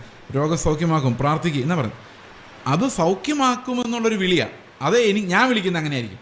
പക്ഷെ ദൈവം ഒരാളെ വിളിച്ചാൽ എങ്ങനെയായിരിക്കും വിളിക്കുന്നത്? എങ്ങനെയായിരിക്കും വിളിക്കുന്നത്? അവൻ്റെ ഉടമ്പടിയിലേക്ക് ഒരാളെ വിളിക്കുവാണെങ്കിൽ എന്തു പറഞ്ഞുകൊണ്ടായിരിക്കും വിളിക്കുന്നത്? നീ എൻ്റെ കൂടെ എന്നും സ്വർഗത്തിൽ ഇരിക്കും. അങ്ങനെ ഒരു പ്രോമിസ് തന്നിട്ടല്ലേ വിളിക്കുന്നേ? സമ്മതിച്ചോ? ആ വിളി കേട്ടിട്ടില്ലെങ്കിൽ നിങ്ങൾ പാസ്റ്റർമാരുടെ വിളി മാത്രമേ കേട്ടിട്ടുള്ളൂ, കർത്താവിൻ്റെ വിളി കേട്ടിട്ടില്ല. കർത്താവ് വിളിക്കുമ്പോൾ അതിൻ്റെ കൂടെ ഒരു ആശ വെച്ചിട്ടുണ്ട്.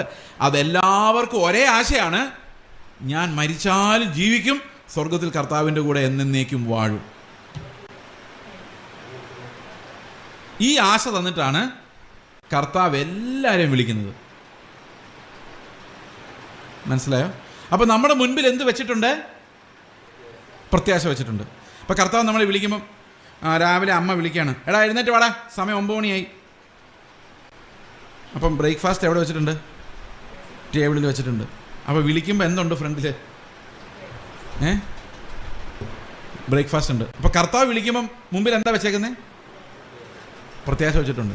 ചുമ്മാ വിളിക്കുന്നതല്ല, നീ വന്നേ, കുറേ നാൾ ഇങ്ങനെ ഇവിടെ ജീവിക്കാൻ, ഞാൻ നല്ലൊരു വീടൊക്കെ തരാം, നല്ല ജോലിയൊക്കെ തരാം, സമാധാനമായിട്ട് ജീവിച്ച് മരിച്ച് എതിരെങ്കിലും പൊക്കോ, ഇങ്ങനെയാണ് വിളിക്കുന്നത്. പിന്നെ എങ്ങനെ വിളിക്കുന്നത്? നീ എൻ്റെ കൂടെ നിത്യം സ്വർഗത്തിൽ, അങ്ങനെ വിളിക്കുന്നത്. ഓക്കെ, ആ പ്രത്യാശ എൻ്റെ മുമ്പിൽ വെച്ചിട്ടുണ്ട്. പക്ഷേ ഇതെനിക്ക് പിടിക്കാൻ പറ്റുന്നില്ല. ഈ പിടിച്ചു കൊള്ളുവാൻ വേണ്ടി നമ്മൾ എന്ത് ചെയ്യണമെന്നാണ് പറഞ്ഞേക്കുന്നത്? എബ്രായ ലേഖനം 6:18 ശരണത്തിനായി ഓടിച്ചെല്ലണം. ആരുടെ അടുത്ത് ചെല്ലണം? ആരാണോ ഇത് വെച്ചേക്കുന്നത് ആളുടെ അടുത്ത് ചെല്ലണം. ഓക്കെ, ഉദാഹരണം വെച്ച് കഴിഞ്ഞാൽ നമ്മുടെ രാവിലെ അല്ലെങ്കിൽ 4 മണിക്ക് അല്ലെങ്കിൽ 10 മണിക്ക് 8 മണിക്ക് എപ്പോഴെങ്കിലും അമ്മയോ അപ്പനോ ആരെങ്കിലും വിളിക്കുവാന്ന് വെച്ചോ, പിള്ളേരെ വന്നേതേ ice cream, you scream, we all scream for ice cream. കേട്ടിട്ടില്ല? അപ്പോൾ ഇവർ ഐസ്ക്രീം കഴിക്കാൻ വേണ്ടി എല്ലാവരും വന്നിരിക്കുക. അപ്പോൾ ഒരു ചെറിയ പാത്രം ഐസ്ക്രീം അവിടെ കൊണ്ടുവച്ചിട്ടുണ്ട്, അടപ്പൊക്കെ ആയിട്ട് നല്ല സീൽ ചെയ്ത്. ഇവരെന്ത് ഇത് തുറക്കാൻ പറ്റുന്നില്ല. വാഗ്ദത്തം ഉണ്ട്, പക്ഷെ ഇവർക്ക് അത് കൈകാര്യം ചെയ്യാൻ പറ്റുന്നില്ല. അപ്പോൾ പിള്ളേരെന്ത് ചെയ്യും?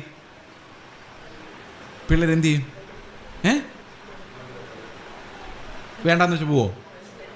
പിന്നെ ശ്രമിച്ചിട്ട് നടന്നില്ല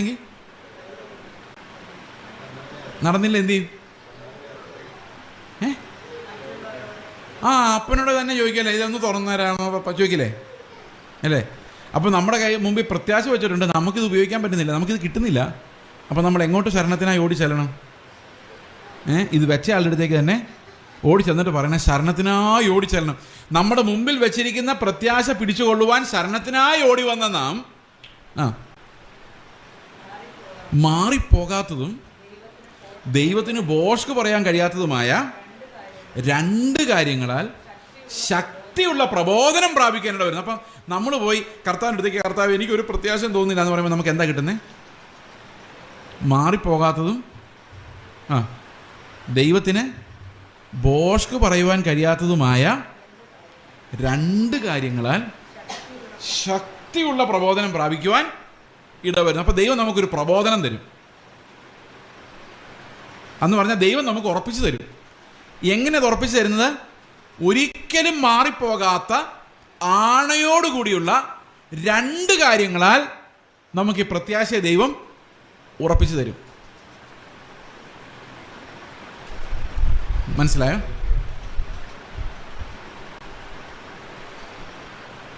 ഓക്കെ, എന്തൊക്കെയാണ് ഈ 2 കാര്യങ്ങൾ? അടുത്ത വാക്യം. ആ പ്രത്യാശ, ഏത് പ്രത്യാശ? ആരുറപ്പിച്ചു തന്ന പ്രത്യാശ? അതായത് നിങ്ങൾ ഐസ്ക്രീമിനെ കുറിച്ച് ഓർത്തോ? ഐസ്ക്രീം പൊട്ടിക്കാൻ പറ്റാതെ കൊച്ചിരുന്ന് കരയുവാണ്. എന്നിട്ട് അപ്പനോട് പറഞ്ഞു പൊട്ടിച്ചു തരാൻ, കൊതി സഹിക്കാൻ പറ്റുന്നില്ല. അപ്പോൾ അപ്പൻ അത് പൊട്ടിച്ചു കൊടുക്കുന്നു. അങ്ങനെ ദൈവം നമ്മുടെ കൈ തന്ന പ്രത്യാശ. ഇല്ല. ഓക്കെ, ആ പ്രത്യാശ നമുക്ക് ആത്മാവിന് ഒരു നങ്കൂരം തന്നെ. നിങ്ങൾ നങ്കൂരം കണ്ടിട്ടുണ്ടോ? നങ്കൂരം പോലുള്ള എന്തെങ്കിലും ഇവിടെ ഉണ്ടോ നോക്കട്ടെ. ഒന്നുമില്ല. നങ്കൂരം പോലുള്ള എന്തുണ്ട്? ഓക്കെ, ഈ സി കണ്ടോ? സി കെയറിങ് ഇന്ത്യയുടെ സി, വലിയൊരു സി കണ്ടോ ഇവിടെ? നിങ്ങൾ ഇങ്ങോട്ട് നോക്ക് ബോർഡിലേക്ക്. ഇന്ത്യയുടെ ഗുജറാത്ത് കണ്ടോ നിങ്ങൾ? ഗുജറാത്ത് ആ ഗുജറാത്ത് മുട്ടുന്ന സ്ഥലം കണ്ടോ? സ്മൈൽ എന്നുള്ളിടത്ത്. അവിടെ നിന്ന് നേരെ ഒരു കമ്പ് ഉണ്ടെന്ന് വിചാരിച്ചോ, ഒരു കമ്പി അല്ലെങ്കിൽ ഒരു എന്താ പറയുന്നത്, ഒരു ഇരുമ്പ് ദണ്ട് ഉണ്ടെന്ന് വിചാരിച്ചോ. ഓക്കെ, അത് സങ്കല്പിച്ച് നോക്കി എങ്ങനെ ഇരിക്കും? ഇങ്ങനെ 2 സൈഡും വളഞ്ഞ് നടുക്ക് പിടിക്കാവുന്നൊരു ഹാൻഡിലുമായിട്ടിരിക്കില്ലേ?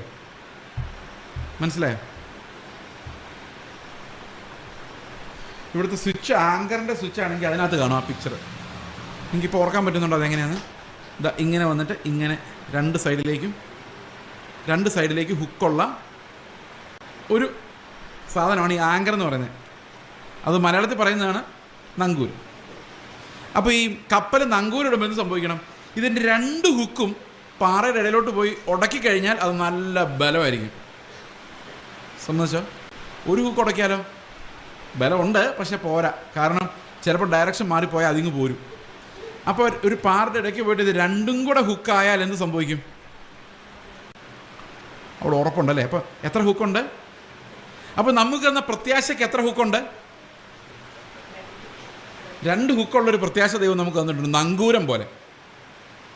ഓ, എന്താ രസമായിട്ടല്ലേ ഇത് എഴുതിയേക്കുന്നേ. അപ്പോൾ നമ്മുടെ പ്രത്യാശയ്ക്ക് എത്ര ഹുക്കുണ്ട്? ഈ 2 കാര്യങ്ങളിലും ഒരിക്കലും മാറ്റം വരില്ല. ദൈവം ഒരിക്കലും ബോഷ്ക്ക് പറയില്ലാത്ത 2 കാര്യങ്ങളാലുള്ള ഒരു പ്രത്യാശ, ഒരു നങ്കൂരം. ഓക്കെ, ഇത് ഈ നങ്കൂരം ആരുടെ നങ്കൂരമാണ്?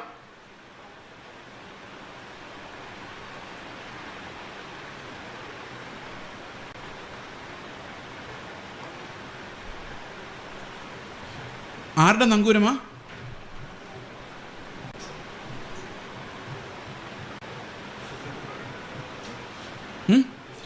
പ്രത്യാശയുടെ നങ്കൂരം അല്ലേ? അത് എങ്ങോട്ടാണ് കണക്ട് ചെയ്തിരിക്കുന്നത്? ആത്മാവിലേക്ക് അല്ലേ? വായിച്ചു നോക്കിയേ, എങ്ങോട്ടാണ്?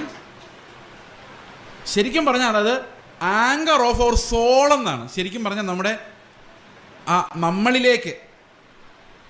ഓക്കെ,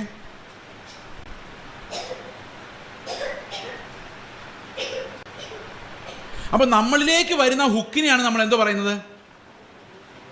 നങ്കൂരം എന്ന് പറയുന്നത്. ഓക്കെ ആണോ? അപ്പോൾ നങ്കൂരത്തിന് എത്ര ഹുക്കുണ്ട്? അപ്പോൾ നമ്മുടെ ആത്മാവിൽ നിന്നൊരു ഒരു നങ്കൂരം പുറപ്പെട്ടിട്ട് അത് തിരശീലയ്ക്ക് അപ്പുറത്ത് ചെന്ന് എന്ത് ചെയ്യുന്നു? 2 ഹുക്കാവും. മനസ്സിലായോ? ഈ തിരശീല എന്ന് പറഞ്ഞാൽ എന്തോ? സമയത്തിനപ്പുറത്തുള്ളതാണ് എന്ത്? തിരശീല. അപ്പോൾ തിരശീലയ്ക്ക് അപ്പുറത്തേക്ക് ചെന്ന് 2 ഹുക്കാവുന്ന ഒരു പ്രത്യാശയാണ് ദൈവം നമുക്ക് തന്നിരിക്കുന്നത്. മനസ്സിലായോ ഞാൻ പറഞ്ഞത്? മനസ്സിലായോ? ആ 2 കാര്യങ്ങൾ എന്തൊക്കെയാണ്? അപ്പോൾ ഒരിക്കലും നമ്മൾ പറഞ്ഞു പോവില്ല. എന്ന് പറയാനുള്ള കാരണം ഇത് തിരശീലയ്ക്ക് അപ്പുറത്താണ്. തിരശീലയ്ക്ക് അപ്പുറത്ത് എന്താ സംഭവിച്ചേക്കുന്നത്? അവിടെ ഉള്ളത് നമുക്ക് കാണാൻ പറ്റില്ല. എന്തിനാണ് നമ്മൾ തിരശീല ഇടുന്നത്? കാണാതിരിക്കാൻ വേണ്ടി. പണ്ടൊക്കെ നാടകം നടക്കുമായിരുന്നല്ലോ. നാടകത്തിന് ഒരു തിരശീല ഇട്ട് അപ്പുറത്തായിരുന്നു നാടകം. മനസ്സിലായോ? അപ്പം ഈ നാടകക്കാർ സെറ്റെല്ലാം അറേഞ്ച് ചെയ്യുമ്പോൾ നമ്മൾ കാണാൻ പാടില്ല. അതുകൊണ്ട് തിരശീല ഇടുന്നത്. അപ്പോൾ തിരശീലയ്ക്ക് അപ്പുറത്ത് എന്താ പ്രത്യേകത? നമുക്കൊന്നും കാണാൻ പറ്റത്തില്ല എന്നുള്ളതാണ് തിരശീലയുടെ അപ്പുറത്തെ പ്രത്യേകത. അപ്പോൾ കാണാത്ത സ്ഥലത്താണ് എന്ത് പോയി ഉടക്കിയിരിക്കുന്നത്? ഈ നങ്കൂരത്തിൻ്റെ 2 ഹുക്ക് പോയി ഉടക്കിയിരിക്കുന്നത്. ഈ കാണാത്ത സ്ഥലം എന്ന് പറഞ്ഞാൽ എന്ത് സ്ഥലം? അത് സമയത്തിന് വെളിയിലുള്ള സ്ഥലമാണ്. എറ്റേണൽ, അതായത് നിത്യമായ ഒരു സ്ഥലത്ത് നമ്മുടെ ഈ പ്രത്യാശ പോയി ഹുക്കായിട്ടുണ്ട്. ഭൂമി മുഴുവൻ പോയാലും, ആകാശം മുഴുവൻ ഇടിഞ്ഞു പോയാലും, എല്ലാം നഷ്ടപ്പെട്ടു പോയാലും ഈ പ്രത്യാശ അവിടെ അങ്ങനെ നിൽക്കും. ഇങ്ങനത്തെ ഒരു പ്രത്യാശയാണ് ദൈവം ശക്തിയുള്ള പ്രബോധനമായിട്ട് നമുക്ക് തന്നിരിക്കുന്നത്. സുനാമി വന്നാലും കോവിഡ് വന്നാലും തട്ടിപ്പോയാലും അഴിഞ്ഞു പോകാത്തൊരു പ്രത്യാശയാണ് വിശ്വസിക്കുന്നവർക്ക് നൽകിയിരിക്കുന്നത്. എത്ര പേർക്ക് പ്രത്യാശയുണ്ട്? ഇനി ഈ പ്രത്യാശ എങ്ങനെയാണ് വർക്ക് ചെയ്യുന്നത് നിങ്ങളുടെ നമുക്ക് നോക്കാം.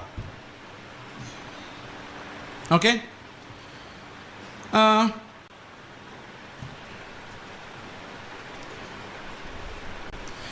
എങ്ങനെയാണ് ഈ പ്രത്യാശ വർക്ക് ചെയ്യുന്നത് നമുക്ക് നോക്കാം. 2 ഹുക്കായിരിക്കുന്നു. ഈ 2 കാര്യങ്ങൾ നമുക്ക് അടുത്ത വാക്യം നോക്കി.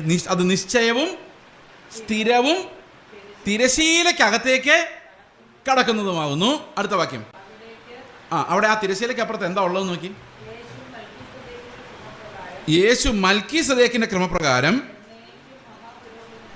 എന്നേക്കും മഹാപുരോഹിതനായി മുൻപ് കൂട്ടി നമുക്ക് വേണ്ടി പ്രവേശിച്ചിരിക്കുന്നു. അപ്പം ഈ തിരശീലയ്ക്ക് അപ്പുറത്ത് ആരുണ്ട്? ഞാൻ ഇന്നലെ പറഞ്ഞപ്പോൾ നിങ്ങൾ ഓർക്കുന്നുണ്ട്. നിങ്ങൾ ഇന്നലെ എല്ലാവരും ഉണ്ടായിരുന്നോ? ഓക്കെ, ഇന്നലെ ഞാൻ ഓർക്കുന്നുണ്ടോ? യേശു ക്രിസ്തുവിൻ്റെ യാഗം എവിടെ നടന്നു എന്നാണ് പറഞ്ഞ്? ഈ സൃഷ്ടിയുടേതല്ലാത്ത പറഞ്ഞില്ലേ ഇന്നലെ? അങ്ങനെ ഇറ്റേണിറ്റിയിൽ നടന്ന ഒരു യാഗം അത് അല്ലേ? സമയത്തിൽ നമ്മൾ നോക്കുമ്പം 2000 വർഷങ്ങൾക്ക് മുമ്പ് നടന്നെങ്കിലും ദൈവത്തിൻ്റെ കാഴ്ചയിലൂടെ നോക്കുമ്പം അത് നിത്യമായൊരു യാഗമാണ്. ഹാവേൽ ഉൾപ്പെടെ ആ യാഗത്തിൻ്റെ നിഴലിലാണ് രക്ഷപ്പെട്ടത്. മോശ തിരഞ്ഞെടുത്തതും ക്രിസ്തുവിൻ്റെ നീതിയാണ്. ശരിയല്ലേ? അപ്പോൾ യാഗം എപ്പോഴെല്ലാം ഉണ്ട്? സമയത്തിനകത്ത് എല്ലാം ഉണ്ട്. ഇപ്പോഴെല്ലാം യാഗമുണ്ട്. ശരിയാണോ? അപ്പോൾ യേശു ക്രിസ്തു മഹാപുരോഹിതനായി എവിടെ ഇരിപ്പുണ്ട്? ഈ കർട്ടനപ്പുറത്ത് ഇരിപ്പുണ്ട്. സമ്മതിച്ചോ? അപ്പോൾ ഈ കർത്താവ് ഇങ്ങനെ അത് പിടിച്ചൊക്കെ ഈ നങ്കൂരം നോക്കിയാൽ നങ്കൂരത്തിന് എത്ര ഹുക്കുണ്ട്? ഈ 2 ഹുക്കിലും പിടിച്ചേക്കുന്ന ആരാ? കർത്താവെന്ന് മാത്രം പറഞ്ഞാൽ പോരാ, അവൻ്റെ മഹാപൗരോഹിത്യത്തിലാണ് ഇത് ഹുക്കായിരിക്കുന്നത്. നമ്മുടെ ഇവിടുത്തെ പള്ളികളിലൊക്കെ പോകുമ്പം നമ്മുടെ ഈ പ്രത്യാശ എവിടെ ഹുക്കായിരിക്കുന്നറിയോ? അവിടുത്തെ അച്ഛൻ്റെ കുർബാനയിലാണ് ഹുക്കായിരിക്കുന്നത് എന്ന് പറഞ്ഞു കഴിഞ്ഞാൽ അതിന് വലിയ വിലയൊന്നുമില്ല. ഇപ്പം ഞാൻ ഓർത്തഡോക്സുകാരനായിരുന്നു. മരിക്കാൻ പോകുന്ന സമയത്ത് എനിക്ക് ഒപ്രൂഷ്മ തന്ന് എന്നെ പറഞ്ഞു വിടും, അല്ലേ? പക്ഷേ ആ മരിക്കുന്നതിന് ഒപ്രൂഷ്മയ്ക്ക് ഇടയ്ക്ക് ഞാൻ പാപം ചെയ്യുള്ളൂ എന്നുള്ളതുകൊണ്ട് പിന്നെ നരകത്തിൽ പോകേണ്ട ഒരു സാധ്യതയുണ്ട്. അതുകൊണ്ട് മരിച്ചു കഴിഞ്ഞ് 9-ാം ദിവസം അച്ഛൻ വന്ന് ഒരു കുർബാന കൂടെ ചൊല്ലും. 40-ാം ദിവസം പിന്നെയും വരും. ഈ ആദ്യത്തെ കുർബാന കൊണ്ട് സോൾവ് ചെയ്യേണ്ടതാണ്. പിന്നെ ഞാൻ പാപമൊന്നും ചെയ്യുന്നില്ലല്ലോ, ഇല്ലേ? മരിച്ചു കഴിഞ്ഞപ്പോൾ ഞാൻ പാപമൊന്നും ചെയ്യുന്നില്ലല്ലോ. ഈ 9-ാമത്തെ ദിവസത്തെ കുർബാന കൊണ്ട് തീരേണ്ടതാ, തീരെയല്ല. 40-ാം ദിവസം അച്ഛൻ പിന്നെയും വരും, വർഷാവർഷം പിന്നെയും വരും. ഒരു പ്രോമിസും ഇല്ല, വാഗ്ദത്വവും ഇല്ല. എത്ര കുർബാന കഴിഞ്ഞാലും ചെയ്ത് സ്വർഗത്തിൽ പോയെന്ന് അച്ഛനും അറിയത്തില്ല, അച്ഛൻ പോകുന്ന പോലും അച്ഛൻ അറിയത്തില്ല. ഇതെപ്പോഴെങ്കിലും തീരുമെന്ന് അറിയത്തില്ല. അപ്പം അതിനകത്ത് എന്തില്ല? ശക്തിയുള്ള പ്രബോധനമില്ല, അതിന് തക്കതായ ഒരു പുരോഹിതനും ഇല്ല. ഓ, ഒന്ന് ആലോചിക്ക്. ചുമ്മാ പോയി കൂടുക, വർഷം. എത്ര വർഷം കഴിഞ്ഞാലും നോ പ്രോമിസ്. സ്വർഗത്തിൽ പോയി എന്നുള്ളത് ഉറപ്പില്ല, വാഗ്ദത്വം ഇല്ല. സ്വർഗത്തിൽ പോയി എന്ന് ഉറപ്പുണ്ടെങ്കിൽ യാഗം കഴിക്കുന്ന നിന്ന് പോവുകയില്ലയോ? ഇല്ലേ?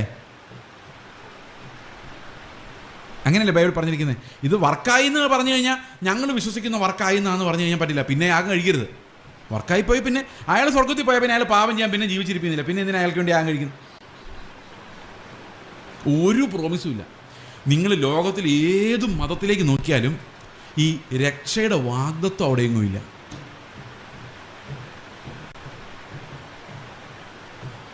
മനസ്സിലായോ? പോയാ പോയി, വന്നാ വന്നു. എല്ലായിടത്തും അങ്ങനെ.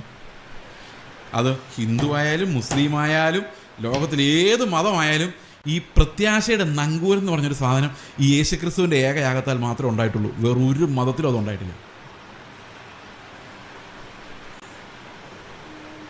ഒന്ന് ആലോചിച്ച് നോക്കി. പോയാൽ പോയി, വന്നാ വന്നു. പിന്നെ ബോംബ് പൊട്ടിത്തെറിച്ച് ചത്താൽ ചില മതങ്ങളിലൊക്കെ പോകുമെന്ന് പറയുന്നില്ല. അതിനുവേണ്ടി ഇപ്പോൾ ചാവാൻ പോകാൻ പറ്റില്ലല്ലോ. അതാണ് അവരുടെ അങ്ങേറ്റത്തെ പ്രോമിസ്. പക്ഷെ നമ്മുടെ വാഗ്ദത്വം അങ്ങനെയല്ല. ഈ യേശുക്രിസ്തുവിൻ്റെ മഹാപൗരോഹിത്യം ഈ വീണ്ടും വീണ്ടും ആവർത്തിക്കപ്പെടുന്ന പൗരോഹിത്യങ്ങളെ പോലെയല്ല. അത് എന്നേക്കുമായി ഒരിക്കലായി നമുക്ക് പ്രവേശനവും വാഗ്ദത്വവും തന്നിരിക്കുന്നു. അപ്പം നിങ്ങളത് ശരിയായില്ല, മതിയായില്ല, പോകുമെന്ന് അറിയത്തില്ല എന്നൊക്കെ പറയുമ്പോൾ നമ്മൾ ആരെയാണ് തള്ളി പറയുന്നത്? ഈ യാഗത്തെയല്ലേ തള്ളി പറയുന്നത്? ആണോ അല്ലയോ? അല്ലേ? അപ്പോൾ എത്ര പേർക്ക് ഉറപ്പുണ്ട്? 2 ഹുക്ക് എന്താന്ന് ഇതുവരെ പറഞ്ഞില്ല. അതുകൊണ്ട് പറയണേ അല്ലേ? പറയണ്ടേ? ആർക്ക് പറയാം 2 ഹുക്ക് എന്താന്ന്? പ്രത്യാശ നമ്മൾ പിടിക്കുന്ന ഹുക്ക്. പ്രത്യാശയാണ് ആ നങ്കൂരം. ആ നങ്കൂരം പോയി ഉടക്കിയിരിക്കുന്ന ഹുക്ക് ഏതാന്ന് ചോദിച്ചാൽ no no no no no no no no no no no no no. മഹാപൗരോഹിത്യം എന്നുള്ള വാക്ക് ഓർക്കണം. അവിടെ മഹാപൗരോഹിതനായിരിക്കുന്നത്. അപ്പോൾ ഈ യാഗവുമായിട്ട് സംബന്ധിക്കുന്നതും പൗരോഹിത്യമായിട്ട് സംബന്ധിക്കുന്നത് അല്ലേ? ഈ ഹുക്ക് എന്താ? ഒരു മഹാപുരോഹിതൻ ചെയ്യുന്ന 2 കാര്യങ്ങൾ.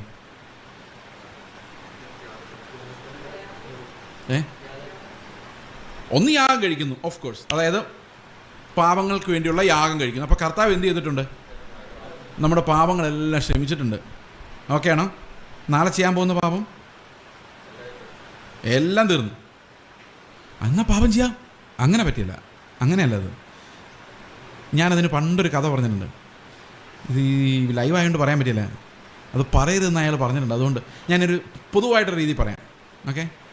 ഇപ്പം എനിക്ക് സുഖമില്ല, അല്ലെ നിങ്ങൾക്ക് ആർക്കില്ല, അല്ലെ എനിക്ക് ആർക്കെങ്കിലും സുഖമില്ലാതെ ഹോസ്പിറ്റലിൽ കിടക്കുക, ഭയങ്കര പനിയാന്ന് വിചാരിച്ചോ. ഓക്കെ? ഡോക്ടർ പറയാം പാരസെറ്റമോൾ കഴിച്ചാൽ മതി. ഓക്കെ, പാരസെറ്റമോൾ കഴിച്ചു, പനി മാറി. പനി മാറി കേട്ടോ, നല്ല മരുന്നാണ് ഡോക്ടറുടെ. 8 മണിക്കൂർ കഴിയുമ്പോൾ പിന്നെയും പനി വരും. കാരണം പാരസെറ്റമോളിന് അത്രയും കപ്പാസിറ്റി ഉള്ളൂ. പിന്നെ വീണ്ടും പാരസെറ്റമോൾ, വീണ്ടും ഉപവാസ പ്രാർത്ഥന, വീണ്ടും യാഗം, പ്രാർത്ഥന, യാഗം, പിന്നെയും പാപം, പിന്നെയും യാഗം, പ്രാർത്ഥന. ഇങ്ങനെയല്ലേ? നമ്മളൊരിക്കലും രക്ഷപ്പെടുന്നില്ല. എന്നാൽ ഈ ഡോക്ടർ വ്യത്യാസമുണ്ട്. ഈ ഡോക്ടർ വന്ന ഉടനെ പനി എന്തുകൊണ്ടാണ്, അത് കയ്യിൽ എവിടെ മുറിവുണ്ടായി സെപ്റ്റിക് ആയിരുന്നു, പുള്ളി കണ്ടുപിടിച്ചു. അപ്പോൾ ഉടനെ പുള്ളി ഒരു ആൻറ്റിബയോട്ടിക് തന്നു ആ മുറിവ് ഉണങ്ങാൻ വേണ്ടി. അപ്പം നമുക്ക് പിന്നെയും പനിക്കുന്നുണ്ട്, പഴയ പോലെ ഇല്ല. പക്ഷേ ഡോക്ടർ ഇപ്പം മൈൻഡ് ചെയ്യുന്നില്ല. എന്താ മൈൻഡ് ചെയ്യാത്തതിൻ്റെ കാരണം? ഇത് 2-3 ദിവസം കൂടെ ചെറുതായിട്ട് പനിച്ചിട്ട് അങ്ങ് പൊയ്ക്കോളൂ എന്നുള്ള കാര്യം ഡോക്ടറിനറിയാം. അപ്പോൾ രക്ഷിക്കപ്പെട്ട ഒരാളുടെ ഉള്ളിൽ ആത്മാവുള്ളതുകൊണ്ടും അവൻ ക്രിസ്തുവിൻ്റെ കൂടെ ക്രൂശിക്കപ്പെട്ടിരിക്കുന്നതുകൊണ്ടും ചില പഴയ ജീവിതത്തിലെ ലക്ഷണങ്ങളൊക്കെ വീണ്ടും വന്നാലും അവൻ്റെ ഉള്ളിൽ പ്രവർത്തിക്കുന്ന ക്രിസ്തുവിൻ്റെ ജീവൻ ഇവനെ നാളെ രക്ഷിച്ചു കൊണ്ടുപോയി പിതാവിൻ്റെ അടുത്ത് നിർത്തുമെന്ന് ദൈവത്തിനും അറിയാം, എനിക്കും അറിയാം. അല്ലെ നല്ല അടി കിട്ടുന്നുള്ള കാര്യം നമുക്ക് പതുക്കെ പതുക്കെ മനസ്സിലായിക്കോളും. എത്ര പേർക്ക് മനസ്സിലായി ഞാൻ പറഞ്ഞത്? അപ്പോൾ രക്ഷയുടെ വാഗ്ദത്വം എന്ന് പറയുന്നത് എൻ്റെ നന്മയിലല്ല ഇരിക്കുന്നത്, പിന്നെ എവിടെ ഇരിക്കുന്നത്? രക്ഷിക്കാനുള്ള ദൈവത്തിൻ്റെ കഴിവിലാണ് ഇരിക്കുന്നത്. നിങ്ങളെ രക്ഷിക്കാൻ ദൈവത്തിന് കഴിവുണ്ടോ? അപ്പോൾ മഹാപുരോഹിതൻ ചെയ്യുന്ന ഒന്നാമത്തെ കാര്യം എന്ന് പറയുന്നത് നിത്യമായ ഒരു യാഗം നമുക്ക് വേണ്ടി കഴിക്കാന്നുള്ളതാണ്. അത് ഞാൻ നിങ്ങളുടെ ഇന്നലെയും പറഞ്ഞു, ഇന്നും പറഞ്ഞു. ഒറ്റ യാഗത്താൽ അവൻ എല്ലാ കാര്യങ്ങളും തീർത്തു. അതുകൊണ്ട് വലിയൊരു ബെനിഫിറ്റ് ഉണ്ട്. ഇനി നമുക്ക് മതമില്ല. മതമില്ലാത്തതിൻ്റെ കാരണം എന്താ? ദൈവത്തെ പ്രസാദിപ്പിക്കാൻ പോകുന്നതിനാണ് ഈ മതം എന്ന് പറയുന്നത്. ഇനി അതിൻ്റെ ആവശ്യമില്ല. കാരണം എന്താ? ദൈവം ക്രിസ്തുവിൽ പ്രസാദിച്ചിരിക്കുന്നു. ആ ക്രിസ്തു നമുക്ക് നൽകപ്പെട്ടിരിക്കുന്നു. ഇപ്പോൾ വിശ്വാസത്താൽ നമുക്ക് ദൈവത്തെ പ്രസാദിപ്പിക്കാം. അതിന് പ്രത്യേക കർമ്മങ്ങളൊന്നും ഇനി ആവശ്യമില്ല. സമ്മതിച്ചോ? ഇപ്പം മതം തീർന്നു, ഒരു മതവും ഇല്ല. ഒന്നാമത്തെ കാര്യം. അപ്പോൾ ലോകത്തിലുള്ള ഏത് മനുഷ്യനും ആവർത്തിക്കപ്പെടുന്ന പൂജകളോ കുർബാനകളോ ചടങ്ങുകളോ ആവശ്യമില്ല. കാരണം എന്തെല്ലാമാണോ അവൻ യഥാർത്ഥത്തിൽ ചെയ്യേണ്ടിയിരുന്നത് അതെല്ലാം അവന് വേണ്ടി കർത്താവ് നിർവഹിച്ച് കഴിഞ്ഞിരിക്കുന്നു. അത് നിങ്ങൾ വിശ്വസിച്ചാൽ നിങ്ങൾ അതിൻ്റെ ഗുണഭോക്താക്കളാണ്. ഇപ്പോൾ ചില ആൾക്കാർ വേളാങ്കണ്ണിയിലൊക്കെ പോകുമ്പം പൈസ കളക്ട് ചെയ്തുകൊണ്ട് പോവില്ലേ? അപ്പോൾ നമ്മളും പണ്ടൊക്കെ കൊടുക്കുമായിരുന്നു, വിവരമില്ലായിരുന്ന കാലത്ത്. അപ്പോൾ അവർ പറയും 100 വീടൊക്കെ തെണ്ടിയിട്ടാണ് കൊണ്ട് കൊടുക്കേണ്ടത്. മനസ്സിലായോ? ഏത് മനുഷ്യനെ തെണ്ടിയാക്കാൻ ഇവരെ കൊണ്ട് പറ്റും. അപ്പോൾ നമ്മൾ 1 രൂപ കൊടുത്ത് കാണും, അല്ല 5 രൂപ അല്ലെ 10 രൂപ കൊടുത്ത് കാണും. അത്രയൊക്കെ ഉള്ളൂ. നമ്മുടെ ഒരു പ്രതീക്ഷയാണ് ഇയാൾ വേളാങ്കണ്ണി പോകുമ്പം ഇയാൾ ആ പൈസ അവിടെ ഇടുമ്പം എനിക്കുള്ള അനുഗ്രഹങ്ങൾ ഈ കന്യാമറിയം അത് വേറെ ഏതെങ്കിലും വഴി കൂടെ എനിക്ക് തന്നോളൂ എന്ന് ഒരു വിശ്വാസത്തിലല്ലേ കൊടുക്കുന്നേ? ആണോ അല്ലയോ? നിങ്ങൾ ഇതുപോലും മിണ്ടുന്നില്ലല്ലോ. ആണല്ലോ. ഓക്കെ. അയാൾ അതുകൊണ്ട് ചായ കുടിക്കുമോ, വേളാങ്കണ്ണി തന്നെ പോവുമോ, ഇടുവോ? ഇട്ടാൽ വലിയ ഗുണമുണ്ടോ? കന്യാമറിയം എന്ന് പറഞ്ഞൊരു വിശുദ്ധ സ്ത്രീയും യേശുവിൻ്റെ അമ്മയുമായിരുന്നു. സ്വർഗത്തിൽ പോയി നമുക്ക് എല്ലാവർക്കും അറിയാം. പക്ഷെ ഒരേ സമയത്ത് വേളാങ്കണ്ണിയിലും മണർകാട്ടും അവിടെ ഇവിടെ എല്ലാം എങ്ങനെ വരുന്ന അറിയത്തില്ല. കാരണം സർവ്വവ്യാപിത്വം ദൈവത്തിന് മാത്രമേ ഉള്ളൂ, അല്ലേ? നമ്മൾ മരിച്ച് സ്വർഗത്തിൽ ചെന്നാലും നമ്മൾ ഒരിടത്തേ കാണുള്ളൂ. ലോകം മുഴുവൻ വ്യാപിച്ചിരിക്കാൻ പറ്റും എനിക്ക്. ഇപ്പോൾ സെപ്റ്റംബർ 8-ാം തീയതി ആ പള്ളിയിൽ ഈ പള്ളിയിൽ അവിടുത്തെ പള്ളിയിൽ അപ്പുറത്തെ പള്ളിയിലെല്ലാം എങ്ങനെ മാതാവ് വരുന്നത്? അപ്പം സർവ്വവ്യാപിയായ മാതാവാണോ ഉള്ളത്? അല്ലല്ലോ, ഒരു വ്യക്തിയല്ലേ? ആണോ? ദൈവത്തിന് മാത്രം എന്തുള്ളൂ? സർവ്വവ്യാപിത്വം ഉള്ളൂ. അപ്പോൾ അവിടെ ഇവിടെയൊക്കെ ഇരിക്കുന്ന ആരായിരിക്കും? ആരോ എന്തെങ്കിലും ആട്ടെ. അപ്പം നമ്മളിത് കൊണ്ടേ കൊടുക്കുമ്പം തന്നെയല്ല, ഈ വിശുദ്ധന്മാരൊക്കെ മരിക്കുമ്പോഴേ കർത്താവ് പറയും ചെയ്സേ പോരെ, ബാ ഇവിടെ വിശ്രമിച്ചോ എന്ന് പറയും. പക്ഷേ മനുഷ്യർ പൊറുതി തരികയില്ല. എൻ്റെ പെൻസിൽ കാണാനില്ലേ, എന്നെ സഹായിക്കും. അതൊക്കെ വിട്ടിട്ട് പോയത് അവർ. ഒന്ന് ആലോചിക്കുക, അവരുടെ ഗതികേട്. സമാധാനം ഉണ്ടോ ഈ വിശുദ്ധന്മാർക്ക്?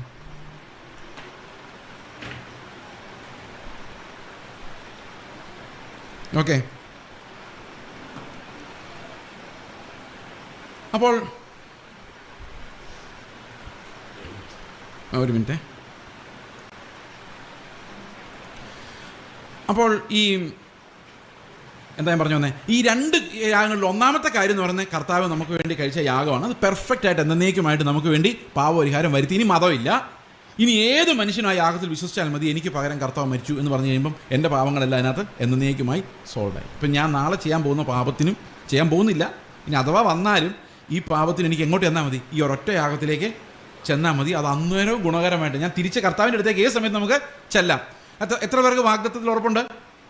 ഇനി രണ്ടാമത്തെ കാര്യമാണ്, രണ്ടാമത്തെ ആണയാണ് പ്രധാനം. അതെന്താ പറയുന്നതെന്നറിയോ? രണ്ടാമത്തെ ആണ ആ രണ്ടാമത്തെ ഹുക്ക്. ആദ്യത്തെ ഹുക്ക് എന്തായിരുന്നു? പുരോഹിതൻ ചെയ്യുന്ന ആദ്യത്തെ കാര്യം പറ, യാഗങ്ങൾ. രണ്ടാമത്തെ കാര്യം എന്താ? നിങ്ങൾ ഈ യാക്കോപ്പള്ളിയിലൊക്കെ കുർബാന ഏറ്റെടുക്കാറുണ്ടായിരുന്നു? ഏറ്റെടുത്ത് നടത്തുക എന്ന് പറയില്ലേ? പൈസ കുർബാന ചൊല്ലിപ്പിക്കുക, എന്താ പറയുന്നത്? ഏറ്റു ചൊല്ലുക എന്നാണോ? ഏറ്റ് കഴിക്കുക. റൈറ്റ്. എത്ര രൂപ കൊടുക്കണം കുർബാന ഏറ്റ് കഴിക്കാൻ? 101 രൂപ. ഓ വെരി ഗുഡ്. ഞങ്ങളുടെ ചെറുപ്പത്തിലൊക്കെ 2 രൂപ 50 പൈസയായിരുന്നു. 3 രൂപ അത്ര ഉണ്ടായിരുന്നുള്ളൂ. പെട്ടെന്ന് കൂട്ടിയല്ലേ, ചിലവ് കൂടി വരുമല്ലേ? ഓക്കെ.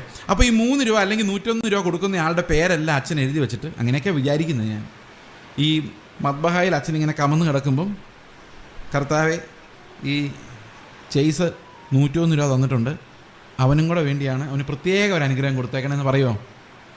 ആണോ? ആർക്കറിയാം. പക്ഷെ ഒരു കാര്യം ഉറപ്പായി, മഹാപുരോഹിതന് ഒരു പണിയും കൂടെ ഉണ്ട്. എന്തോ പറ. യാഗമർപ്പിക്കുക മാത്രമല്ല, നമുക്ക് വേണ്ടി, അത് തന്നെ, നമുക്ക് വേണ്ടി കർത്താവിനോട് അപേക്ഷിക്കുകയോടെ ചെയ്യണം. അല്ലേ? അല്ലേ? മനസ്സിലായോ? അപ്പോൾ നമുക്ക് വേണ്ടി കർത്താവിനോട് അപേക്ഷിക്കുക കൂടെ ചെയ്യണം. ഇനി 7:25 വായിച്ചു നോക്കിയേ. എബ്രായ ലേഖനം 7:25.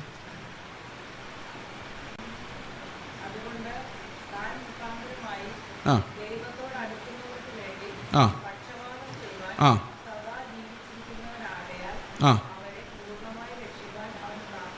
ആ റൈറ്റ്. അപ്പോൾ എപ്പോഴും നമുക്ക് വേണ്ടി പക്ഷപാതം ചെയ്യുവാൻ സദാ ജീവിച്ചിരിക്കുന്നവനാകാൻ. അപ്പോൾ എപ്പോഴും കർത്താവിന് മുമ്പിൽ ആര് നിൽപ്പുണ്ട്? പിതാവിന് മുമ്പിൽ ആര് നിൽപ്പുണ്ട്? ഈ പുത്രൻ നിൽപ്പുണ്ട്. എന്താ അവൻ പറഞ്ഞുകൊണ്ടിരിക്കുന്നത്? എന്തായിരിക്കും പറഞ്ഞുകൊണ്ടിരിക്കുന്നത്? ഒന്ന് ആലോചിക്കേ. ഞാനിങ്ങനെ ആലോചിക്കുന്നത്, ചെയ്സ് ശരിയായിട്ടൊന്നുമില്ല, പക്ഷെ അവനെ വിട്ടേക്കരുത്, ഞാൻ അവന് വേണ്ടിയാണ് മരിച്ചേക്കുന്നത് എന്ന് പിതാവിനോട് പുത്രൻ എന്ത് ചെയ്തുകൊണ്ടിരിക്കുക? പ്രാർത്ഥിച്ചുകൊണ്ട്. അതാണ് രണ്ടാമത്തെ ഹുക്ക്. ഈ 2 കാര്യത്തിലും പിതാവിന് റിഫ്യൂസ് ചെയ്യാൻ പറ്റത്തില്ല. മനസ്സിലായോ? പിടി കിട്ടിയോ? അത് രണ്ടാമത്തെ ഹുക്ക് എന്തുവാ? അവൻ എനിക്ക് വേണ്ടി എന്ത് ചെയ്തുകൊണ്ടിരിക്കുന്നു? ഈ മഹാപുരോഹിതൻ തിരശ്ശീലയ്ക്കപ്പുറത്ത് എൻ്റെ രക്ഷയ്ക്കായി യാഗം കഴിക്കുക മാത്രമല്ല, അവൻ്റെ രക്തം ഇന്നും ഗുണകരമായി എൻ്റെ പാപപരിഹാരത്തിനായി സംസാരിച്ചുകൊണ്ടിരിക്കുന്നു. അവൻ എനിക്ക് വേണ്ടി അവിടെ മധ്യസ്ഥത അണച്ചുകൊണ്ടിരിക്കുന്നു. മനസ്സിലായോ? അപ്പോൾ നമ്മൾ പോവോ? നമ്മൾ പോയില്ല എങ്കിൽ അതിനർത്ഥം എന്താ? യേശു കർത്താവ് നമുക്ക് വേണ്ടി പിതാവിനോട് പറഞ്ഞ പ്രാർത്ഥനയൊന്നും പിതാവ് കേട്ടില്ല. പിതാവ് കർത്താവിനെ മൈൻഡ് ചെയ്തില്ല. എനിക്ക് അങ്ങനെ ഒരു പുരോഹിതനില്ല. അങ്ങനെയല്ലേ വരുന്നത്? ഓക്കെ, അങ്ങനെയല്ലേ വരുന്നത്? അപ്പോൾ എനിക്ക് അങ്ങനെ ഒരു പുരോഹിതൻ ഉണ്ടെങ്കിൽ, ആ പുരോഹിതൻ പറഞ്ഞാൽ പിതാവ് കേൾക്കുമെങ്കിൽ, ഉറപ്പായിട്ട് ഞാൻ എവിടെ പോയിരിക്കും? സ്വർഗത്തിൽ പോയിരിക്കും. അപ്പോൾ നമ്മൾ എല്ലാ സമയത്തും ദൈവത്തെ ആരാധിക്കാൻ നമ്മുടെ ഉള്ളിലേക്ക് എപ്പോഴും വരുന്നത് എന്തായിരിക്കും? ഈ പുരോഹിതൻ നമുക്ക് വേണ്ടി അവിടെ നിൽക്കുന്നു. അവൻ അറുക്കപ്പെട്ട കുഞ്ഞാട്, അവൻ സകല മഹത്വവും ബഹുമാനവും സ്വീകരിപ്പാൻ യോഗ്യനായ കുഞ്ഞാട്. ഈ കുഞ്ഞാടിനെയാണ് നമ്മൾ എന്ത് ചെയ്യുന്നത്? നമസ്കരിക്കുന്നത്. മനസ്സിലാവുന്നുണ്ടോ ഞാൻ പറയുന്നത്? ഓക്കെ. അപ്പോൾ ഈ കുഞ്ഞാടിനെ നമസ്കരിക്കാൻ വേണ്ടിയാണ് നമ്മൾ വന്നിരിക്കുന്നത്. നമ്മുടെ ആരാധനയും സ്തോത്രവും എല്ലാം ഈ വെളിപ്പാടിനകത്തുനിന്നാണ്. കാരണം നമ്മൾ ഈ നാട്ടുകാരല്ല, നമ്മളോട് നശിച്ചു പോകേണ്ടവരല്ല, നമ്മൾ കുറേ നാളോട് എൻജോയ് ചെയ്തിട്ട് നാളെ ഇല്ലാതാകേണ്ടവരല്ല. നമ്മൾ സ്വർഗത്തിൽ അവൻ്റെ കൂടെ ഇരിക്കേണ്ടവരാണ്. മനസ്സിലാവുന്നുണ്ടോ? ഓക്കെ. എത്ര പേർക്ക് ഉറപ്പുണ്ട് സ്വർഗത്തിൽ പോകുന്നു? നിങ്ങൾക്ക് ഇന്ന് വരെ ഉറപ്പില്ലായിരുന്നെങ്കിൽ ഇന്ന് വിശ്വസിക്കണം. ആരെ വിശ്വസിക്കണം? 101 രൂപ മേടിക്കുന്ന ആളെ അല്ല, പിന്നെ ആരെ വിശ്വസിക്കണം? നമുക്ക് വേണ്ടി ഒന്നും മേടിക്കാതെ നമുക്കെല്ലാം തന്ന ഒരു കർത്താവ് കാൽവരി ക്രൂശിൽ നമുക്ക് പകരക്കാരനായി മരിച്ചതുകൊണ്ട്, അവൻ നമ്മുടെ നീതിയായി മാറിയത് കൊണ്ട് നമുക്കൊരു കാര്യം ഉറപ്പിക്കാം: നമ്മൾ ഒരിക്കലും നശിച്ചു പോകാതെ നിത്യജീവൻ പ്രാപിച്ചിരിക്കും. വിശ്വാസമുണ്ടോ? അപ്പോൾ നമ്മൾ വിശ്വാസത്തോടെ ആരെയാണ് നോക്കുന്നത്? വിശ്വാസത്തോടെ ആരെയാണ് നോക്കുന്നത്? കർത്താവിനെയാണ് നോക്കുന്നത്. അവനാണ് നമ്മുടെ രക്ഷയുടെ അടിസ്ഥാനം. ഓക്കെ. അപ്പോൾ ഈ രക്ഷ നമ്മൾ അനുഭവിച്ച് കഴിയുമ്പോഴാണ് നമ്മുടെ വീട്ടിലോട്ട് ചെല്ലുന്നു കഴിയുമ്പം ഈ വിശ്വാസത്തോടെ നമ്മൾ മറ്റൊരാളെ നോക്കിക്കേ. നിങ്ങളുടെ ഭാര്യ അല്ലെങ്കിൽ ഭർത്താവിനെ നോക്കിക്കേ. കുഞ്ഞുങ്ങളെ നോക്കിക്കും. ഈ വിശ്വാസം ഒന്ന് ട്രാൻസ്ലേറ്റ് ചെയ്ത് നോക്കി.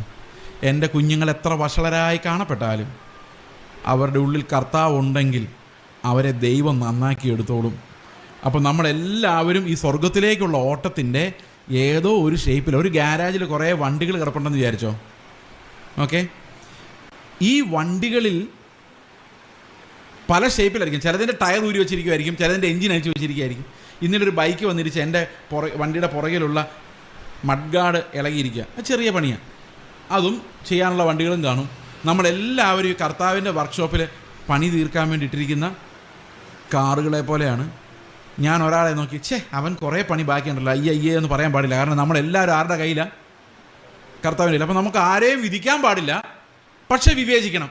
അവർ കർത്താവിൻ്റെ വിശ്വാസത്തിൽ തന്നെയാണോ, യേശു ആണോ അവരുടെ ഹൃദയത്തിൽ വസിക്കുന്നത്? അത് നമുക്ക് മനസ്സിലായി കഴിഞ്ഞാൽ നമുക്കൊരു സമാധാനമുണ്ട്. അത് സ്വർഗീയമായ ഒരു സമാധാനമാണ്. മനസ്സിലാകുന്നുണ്ടോ? അപ്പോൾ സ്വർഗീയമായ സമാധാനത്താൽ ദൈവം നമ്മളെല്ലാവരെയും നിറയ്ക്കണം. അപ്പോൾ ഇത്രയൊക്കെ പറയുമ്പോഴും നമുക്ക് ഒരു കാര്യം ഉറപ്പായിട്ടും സംസാരിക്കേണ്ടതായിട്ടുണ്ട്. നമുക്ക് എന്താണ് പ്രാർത്ഥിക്കേണ്ടത്? എങ്ങനെയാണ് മുമ്പോട്ട് ജീവിക്കേണ്ടത്? എങ്ങനെയാണ് പ്രാർത്ഥിക്കേണ്ടത്? കർത്താവേ എനിക്ക് അസുഖം മാറ്റി തരണേ എന്ന് പ്രാർത്ഥിക്കുന്നുണ്ട്, കുഴപ്പമുണ്ടോ? ഒരു കുഴപ്പമില്ല. പൈസ തരണേ എന്ന് പ്രാർത്ഥിക്കുന്നുണ്ട്, കുഴപ്പമുണ്ടോ? ഒരു കുഴപ്പമില്ല. പക്ഷെ തന്നില്ലെങ്കിലും കുഴപ്പമില്ല. മനസ്സിലായോ? നമ്മൾ പ്രാർത്ഥിച്ച് തുടങ്ങുമ്പോൾ നമ്മൾ എങ്ങനെയാണ് പ്രാർത്ഥിക്കുന്നത്? ഈ പിള്ളേർ ചെറുപ്പത്തിൽ എങ്ങനെയാണ്? എനിക്കിപ്പോൾ തന്നെ ചോക്ലേറ്റ് വേണം, എനിക്കിപ്പോൾ തന്നെ ഐസ്ക്രീം വേണം. ചെറുപ്പത്തിൽ അങ്ങനെ അല്ലേ? പ്രായമാകുമ്പോഴോ 35 വയസ്സ് എനിക്കിപ്പോൾ ഐസ്ക്രീം വേണമെന്ന് പറഞ്ഞ് പിള്ളേർ കരഞ്ഞ് എങ്ങനെ ഇരിക്കും? നമ്മളെ എത്ര 60 വയസ്സായാലും നമ്മൾ ഈ കർത്താവിൻ്റെ എനിക്കത് തന്നേ പറ്റൂ എന്ന് പറയുന്നതിനെ കുറിച്ച് എന്താ അഭിപ്രായം? ആ പ്രാർത്ഥനയ്ക്ക് എന്തോ ഒരു മിസ്റ്റേക്ക് ഉണ്ടല്ലേ? നമ്മൾ വളർന്നു വരുന്തോറും നമുക്ക് അപ്പനെ പോലെ ആകാൻ വേണ്ടി പ്രാർത്ഥിക്കണ്ടേ? യേശുവിനെ പോലെ ആകാൻ വേണ്ടി പ്രാർത്ഥിക്കണ്ടേ അല്ലേ? തലവേദന വരുമ്പോൾ തലവേദന മാറ്റിത്തരണേ യേശുവിൻ്റെ നാമത്തിൽ പറയുന്നതിന് പകരം ഈ തലവേദന സഹിക്കാനുള്ള കൃപ എനിക്ക് തരണേന്ന് പറയണ്ടേ? അങ്ങനെയല്ലേ നമ്മൾ വളരുന്നേ? ആണോ? അങ്ങനെയാണോ വളരുന്നേ? മനസ്സിലായോ? ഓക്കെ, അപ്പോൾ നമുക്ക് ഈ ഒരു പ്രത്യേക കാര്യം കൂടെ നമുക്ക് ഈ എബ്രായ ലേഖനത്തിൽ നിന്ന് മനസ്സിലാക്കാനായിട്ടുണ്ട്. അതായത് എന്താണ് ശരിക്കുമുള്ള വേർപാട് എന്നുള്ളൊരു വിഷയത്തിലേക്ക് നമുക്ക് കടന്നു വരാം. ഇതിനിടയിൽ നമ്മുടെ എളംകുളത്തെ ചർച്ചയിൽ നിന്ന് ആളുകൾ ഇതിനകത്ത് ജോയിൻ ചെയ്യും സൂമിൽ. അതുകൊണ്ടാണ് ഞാനൊരു ഇത്തിരി ഇതിനകത്ത് നോക്കിക്കൊണ്ടിരിക്കുന്നത്, അവിടുത്തെ ടൈം എന്താണെന്ന് അറിയാൻ വേണ്ടി. ഓക്കെ, അപ്പോൾ നമ്മുടെ ജീവിതത്തിൻ്റെ മുഴുവൻ അടിസ്ഥാനം എന്ന് പറയുന്നത് എന്താണ്? ഈ ക്രിസ്തുവിൻ്റെ യാഗമാണ്. ഈ ക്രിസ്തുവിൻ്റെ യാഗത്തിൽ നിന്ന് നമുക്ക് ലഭിക്കുന്ന അനുഗ്രഹങ്ങളാണ് ശരിക്കും ഒരു നല്ല ഭാര്യയാകാനും ഭർത്താവാകാനും ഈ സ്വഭാവം നമുക്ക് ദാനമായിട്ട് തരുന്നത്. ജീവനും ഭക്തിക്കും വേണ്ടതല്ല. ഈ ജീവനും ഭക്തിക്കും വേണ്ട സ്വഭാവങ്ങൾ എങ്ങനെ നമുക്ക് വരുന്നത്? അത് 2 പത്രോസിലുണ്ട്. 2 പത്രോസിൽ ഇങ്ങനെയാണെന്ന് പറയുന്നത്, 5-ാം വാക്യം, അത് നിമിത്തം നിങ്ങൾ സകല ഉത്സാഹവും കഴിച്ച് നിങ്ങളുടെ വിശ്വാസത്തോടുകൂടി വീര്യത്തോടുകൂടി പരിജ്ഞാനവും, പരിജ്ഞാനത്തോടുകൂടി ഇന്ദ്രിയജയവും, ഇന്ദ്രിയജയത്തോടുകൂടി സ്ഥിരതയും, സ്ഥിരതയോട് ഭക്തിയും, ഭക്തിയോട് സഹോദരപ്രീതിയും, സഹോദരപ്രീതിയോട് സ്നേഹവും കൂട്ടിക്കൊള്ളുവിൻ.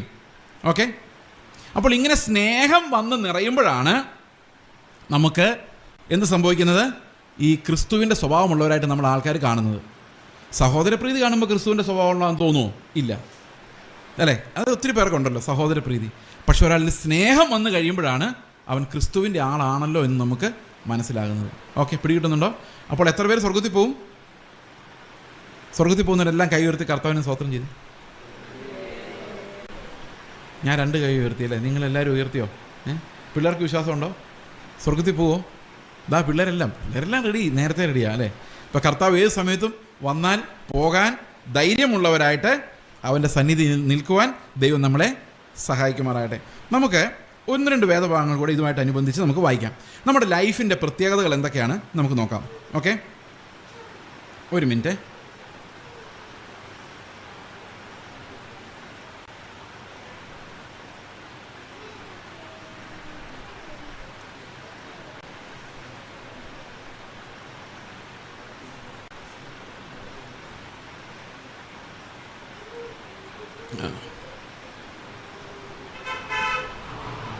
അവിടുത്തെ ചർച്ചയിൽ നിന്ന് ആൾക്കാർ ജോയിൻ ചെയ്യുന്നുണ്ട് ഇപ്പം ഈ സമയത്ത്.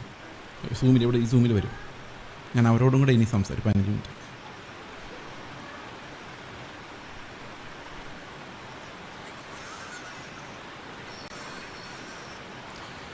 ഓക്കെ, അപ്പോൾ നമുക്ക് ഈ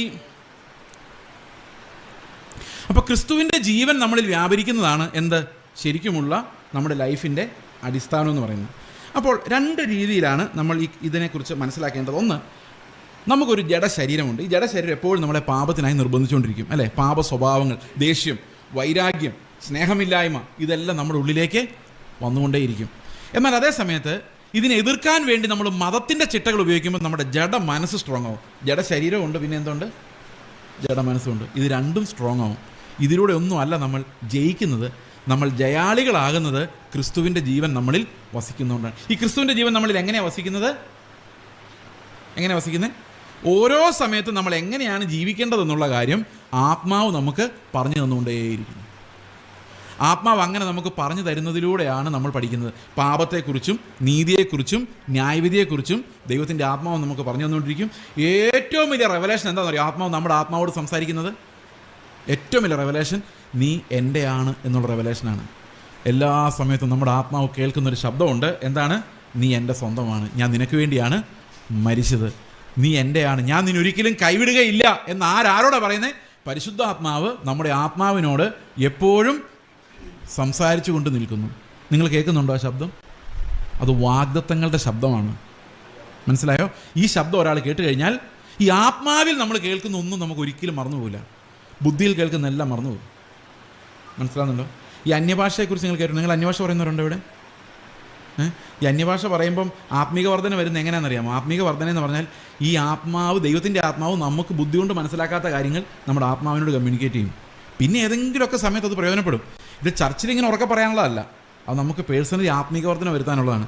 ഇനി അന്യഭാഷ ഇല്ലെങ്കിൽ പോലും ദൈവത്തിൻ്റെ ആത്മാവിന് നമ്മുടെ ആത്മാവിനോട് എപ്പോൾ വേണമെങ്കിലും ഉറപ്പ് തരാൻ പറ്റും. ഇപ്പോൾ ദൈവത്തിൻ്റെ ആത്മാവ് നമ്മുടെ ആത്മാവിനോട് തരുന്ന ഉറപ്പുകളാണ് നമ്മുടെ വിശ്വാസ ജീവിതത്തിൻ്റെ അടിസ്ഥാനം. നീ എൻ്റെയാണ്, നീ ഒരിക്കലും എൻ്റേതല്ലാതെ ആവുകയില്ല, കാരണം നിനക്ക് വേണ്ടിയാണ് ഞാൻ മരിച്ചത്. ഇത് എന്നോട് സംസാരിച്ചുകൊണ്ടിരിക്കുന്നത് ദൈവത്തിൻ്റെ ആത്മാവാണ്. അപ്പോൾ ആത്മാവിൻ്റെ ശബ്ദം നമ്മൾ കേട്ടുകൊണ്ടിരുന്നാൽ മാത്രമേ നമുക്ക് ക്രിസ്തുവിൻ്റെ ജീവൻ ജീവിക്കാൻ സാധിക്കുകയുള്ളൂ. ഓരോ സമയത്തും കർത്താവായിരുന്നെങ്കിൽ എന്ത് ചെയ്യുമായിരുന്നു എന്നുള്ള വെളിപ്പാടിലേക്ക് നമ്മളെ നടത്തുന്നതാണ് കർത്താവിൻ്റെ ആത്മാവ് നമ്മളിൽ ചെയ്യുന്നത്. ഞാൻ മിനിങ്ങാൻ തുടങ്ങി പറഞ്ഞൊരു കാര്യമുണ്ട്. രണ്ട് തരത്തിലുള്ള നീതിയുണ്ട്. ഒന്ന് നമ്മൾ പ്രവർത്തിച്ചുണ്ടാക്കുന്ന നീതി, മറ്റൊന്ന് എങ്ങനെയാണ്? വിശ്വാസത്താൽ വരുന്ന ക്രിസ്തുവിൻ്റെ നീതി. വിശ്വാസത്താൽ വരുന്ന ക്രിസ്തുവിൻ്റെ നീതി മാർമികമാണ്. അത് നമുക്ക് മനസ്സിലാകണമെങ്കിൽ ആത്മാവ് വെളിപ്പെടുത്തി തരണം. ഓക്കെ, യേശു എന്ത് ചെയ്യുമായിരുന്നു എന്നുള്ള നീതി മാർമികമായ നീതിയാണ്. അത് ആര് വെളിപ്പെടുത്തി തരണം?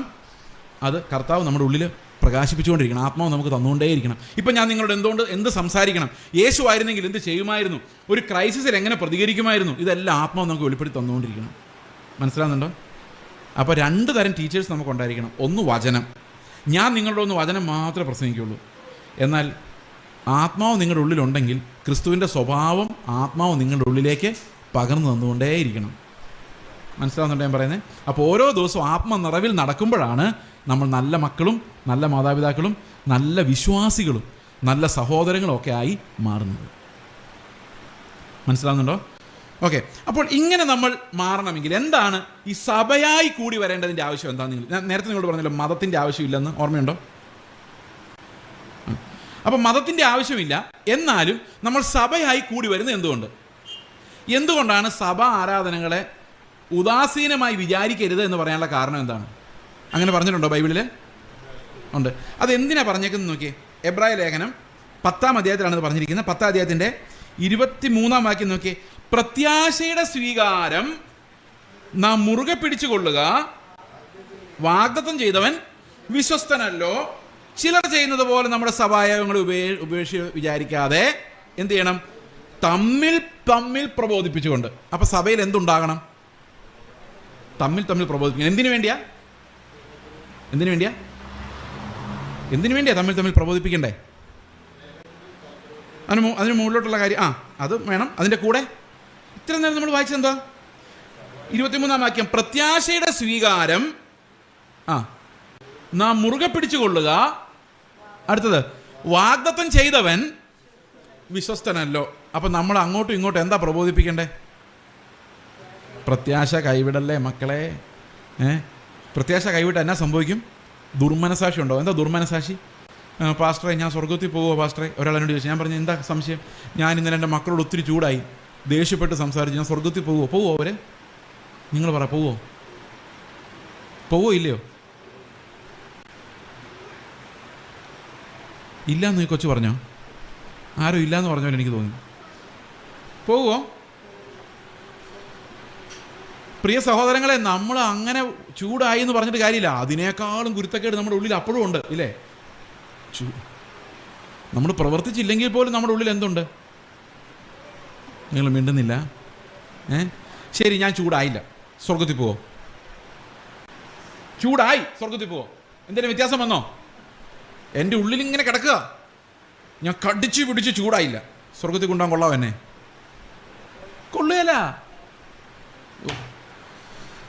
ദേഷ്യപ്പെട്ടു, ഡിസ്ക്വാളിഫൈഡ്. ദേഷ്യപ്പെട്ടില്ല, ക്വാളിഫൈഡ്. അങ്ങനെ വരുമോ? അങ്ങനെ വരികയല്ല. അതിൻ്റെ കാരണം എന്താണെന്നറിയോ? ഈ പാപം എന്ന് പറയുന്നത് ഈ ദേഷ്യപ്പെട്ടതല്ല. പാപം എവിടെ കിടക്കുന്നേ? ചിന്തകളിൽ പോലും അല്ല. പാപം കിടക്കുന്ന എവിടെയാ? എവിടെയാണ് ഇത് വന്നത്? എൻ്റെ പ്രകൃതത്തിൽ നിന്നാണ് വന്നത്. സമ്മതിച്ചോ? മനസ്സിലാവുന്നുണ്ടോ ഞാൻ പറയുന്നത്? അപ്പോൾ ദൈവം ക്ഷമിക്കണമെങ്കിൽ എവിടെ നിന്ന് ക്ഷമിക്കണം? എവിടുന്ന് ക്ഷമിക്കണം? എൻ്റെ പ്രകൃതത്തോട് ക്ഷമിക്കണം, അല്ലേ? അതിനെ തകർക്കണം. ക്രൂശിൽ എന്ത് ചെയ്യണം? എൻ്റെ പ്രകൃതത്തെ തകർത്തില്ലെങ്കിൽ, എൻ്റെ നേച്ചറിനെ തകർത്തില്ലെങ്കിൽ എനിക്ക് രക്ഷപ്പെടാൻ പറ്റത്തില്ല. അപ്പോൾ ക്രൂശിൽ എന്താ ശരിക്കും സംഭവിച്ചിരിക്കുന്നത്? എൻ്റെ പ്രകൃതത്തെ കർത്താവ് തകർത്ത് കളഞ്ഞു. എത്ര പേര് വിശ്വസിക്കുന്നുണ്ടത്? ഐ ഡൈഡ് എന്ന് പറഞ്ഞു കഴിഞ്ഞാൽ അർത്ഥം എന്നാ? എൻ്റെ പഴയ മനുഷ്യൻ മരിച്ചു. എൻ്റെ പഴയ മനുഷ്യൻ മരിച്ചു എന്നാണ് അതിൻ്റെ അർത്ഥം. ഓക്കെ? അപ്പോൾ ഈ പഴയ മനുഷ്യൻ്റെ മരണമാണ് ശരിക്കും നമ്മുടെ മാനസാന്തരം. നിങ്ങൾ പഴയ മനുഷ്യൻ, ആ പഴയ പാപത്തിൻ്റെ നേച്ചർ മരിച്ചു എന്ന് വിശ്വസിക്കുമ്പോൾ എന്താ സംഭവിച്ചിരിക്കുന്നത്?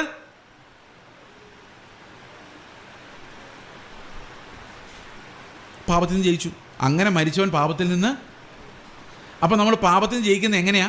വിശ്വാസത്താലാണ്. അപ്പോൾ ഒരാൾ സ്വർഗത്തിൽ പോയില്ലോ എന്ന് എങ്ങനെ തീരുമാനിക്കാം? കറക്റ്റാ പറഞ്ഞു? വിശ്വാസത്താൽ തീരുമാനിക്കാം. Very good, fine, wonderful. അപ്പോൾ ഒരാളുടെ വിശ്വാസമാണ് അവൻ രക്ഷപ്പെടുവോ ഇല്ലയോ എന്നുള്ളത് തീരുമാനിക്കുന്നത്. എന്താ വിശ്വാസം? വിശ്വാസം എന്ന് പറഞ്ഞാൽ എന്താ?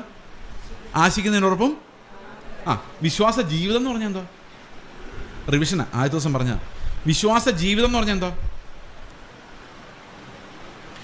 മാർക്ക് 0. പെട്ടെന്ന് പറ. വിശ്വാസ ജീവിതം എന്ന് പറഞ്ഞാൽ എന്തോ? നോ, അതല്ലാന്ന് ഞാൻ എടുത്തു പറഞ്ഞു. എല്ലാം ദൈവം നടത്തിക്കോളും എന്നുള്ളതല്ല വിശ്വാസ ജീവിതം എന്ന് ഞാൻ എടുത്തു പറഞ്ഞിട്ടാ ഇത് പറഞ്ഞത്. എനിക്ക് സഹിക്കാൻ പറ്റുന്നില്ല. അല്ല, ഒന്നുമല്ല. ഗലാത്യർ 2:20 ഞാൻ പറഞ്ഞു, ക്രിസ്തുവിനോടൊപ്പം ഞാൻ ക്രൂശിക്കപ്പെട്ടിരിക്കുന്നു, ഇനി ജീവിക്കുന്നത് ഞാനല്ല, ക്രിസ്തു അത്ര എന്നിൽ ജീവിക്കുന്ന. അടുത്ത വാക്യം, ഞാൻ ജഡത്തിൽ ജീവിക്കുന്നതോ എനിക്ക് വേണ്ടി തൻ്റെ ജീവനെ വെച്ച് തന്ന ദൈവപുത്രങ്കലുള്ള വിശ്വാസത്താൽ അത്രേ ബാക്കി പറ ജീവിക്കുന്നത്. അപ്പൊ വിശ്വാസത്താൽ അത്രേ ജീവിക്കുന്നത്. എന്ത് ജീവിതമാണ് ജീവിക്കുന്നത്?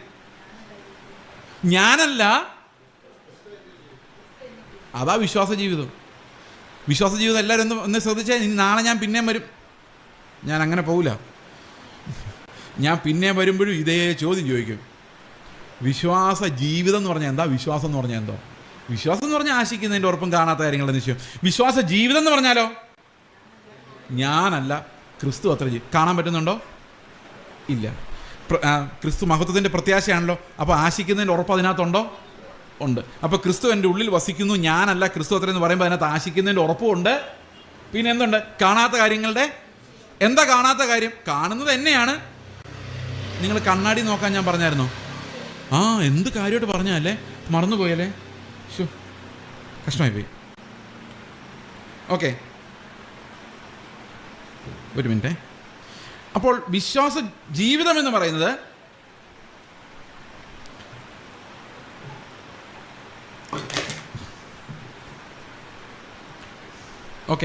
വിശ്വാസ ജീവിതം എന്ന് പറയുന്നത് കാണാത്ത കാര്യങ്ങളുടെ നിശ്ചയവും ഉറപ്പും എങ്ങനെ വരണം? ഞാനല്ല ക്രിസ്തു അത്രയെന്ന ഉപദേശത്തിൽ നിന്ന് വരണം. ഓക്കെ, നമുക്കൊരു വാക്യം വായിക്കാം.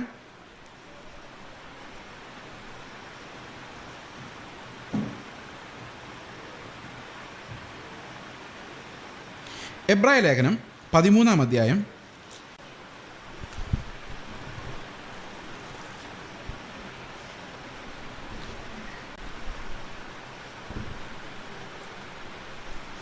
എബ്രായ ലേഖനം 13-ാം അധ്യായം 1 മുതലുള്ള വാക്യങ്ങൾ നമുക്ക് വായിക്കാം. ഞാൻ വായിക്കാം. ഇതെന്തിനാണ് ഇവിടെ എഴുതിയിരിക്കുന്നതെന്ന് ചോദിച്ചു കഴിഞ്ഞാൽ,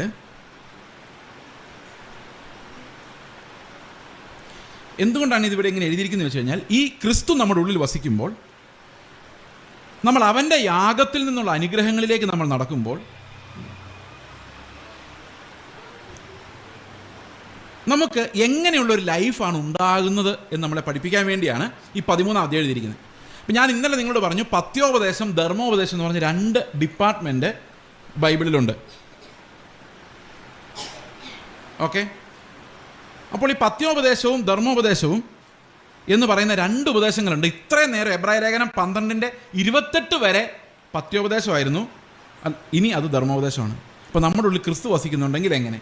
എഫേസ്യ ലേഖനത്തിൻ്റെ ആദ്യത്തെ 5.5 അധ്യായവും പത്യോപദേശമായിരുന്നു. അത് കഴിഞ്ഞാണ് പെട്ടെന്ന് പറയുന്നത്, നിങ്ങൾ എന്ത് ചെയ്യണം, ഭാര്യമാർ ഇങ്ങനെയാകണം, ഭർത്താക്കന്മാർ ഇങ്ങനെയാകണം. അതിനെയാണ് നമ്മൾ ധർമ്മോപദേശം എന്ന് പറയുന്നത്. അപ്പോൾ എന്തൊക്കെയുണ്ട്? പത്യോപദേശവുമുണ്ട്, ധർമ്മോപദേശവുമുണ്ട്. Okay, alright. അപ്പോൾ ഈ 13-ാം അധ്യായം മുതൽ പത്യോപദേശമാണ്, ധർമ്മോപദേശമാണ്.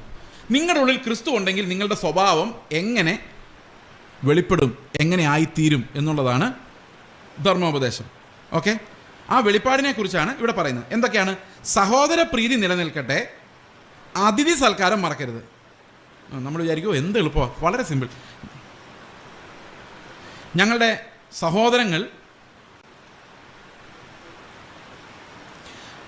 സഹോദരങ്ങൾ എല്ലാവരും ഞങ്ങൾക്ക് സ്നേഹമാണല്ലേ. അപ്പോൾ സഹോദരന്മാരുടെ എന്തുണ്ടാകണം? സഹോദരന്മാരിൽ ഏത് പള്ളിയിലാണ് പോകുന്നത്? അപ്പോൾ നമ്മുടെ സഹോദരപ്രീതി കൂടി എന്ത് സംഭവിക്കും? ഈ സഹോദരന്മാർക്ക് ഇഷ്ടമുള്ളത് മാത്രമേ നമ്മൾ ചെയ്യുള്ളൂ, അല്ലേ? പക്ഷെ സഹോദരപ്രീതി നിലനിൽക്കട്ടെ, പക്ഷെ അതിന് മുകളിൽ എന്ത് വേണം? ക്രിസ്തു നമ്മുടെ ഹൃദയങ്ങളിൽ വസിക്കണം. ഈ എബ്രായ ലേഖനത്തിൽ ഇത് പറയുമ്പോൾ ഒരു പ്രത്യേകതയുണ്ട്.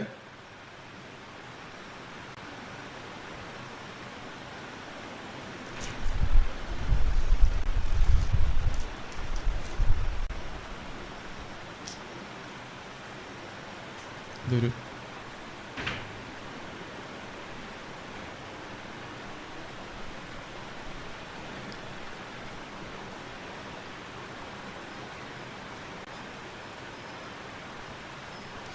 ഓക്കെ.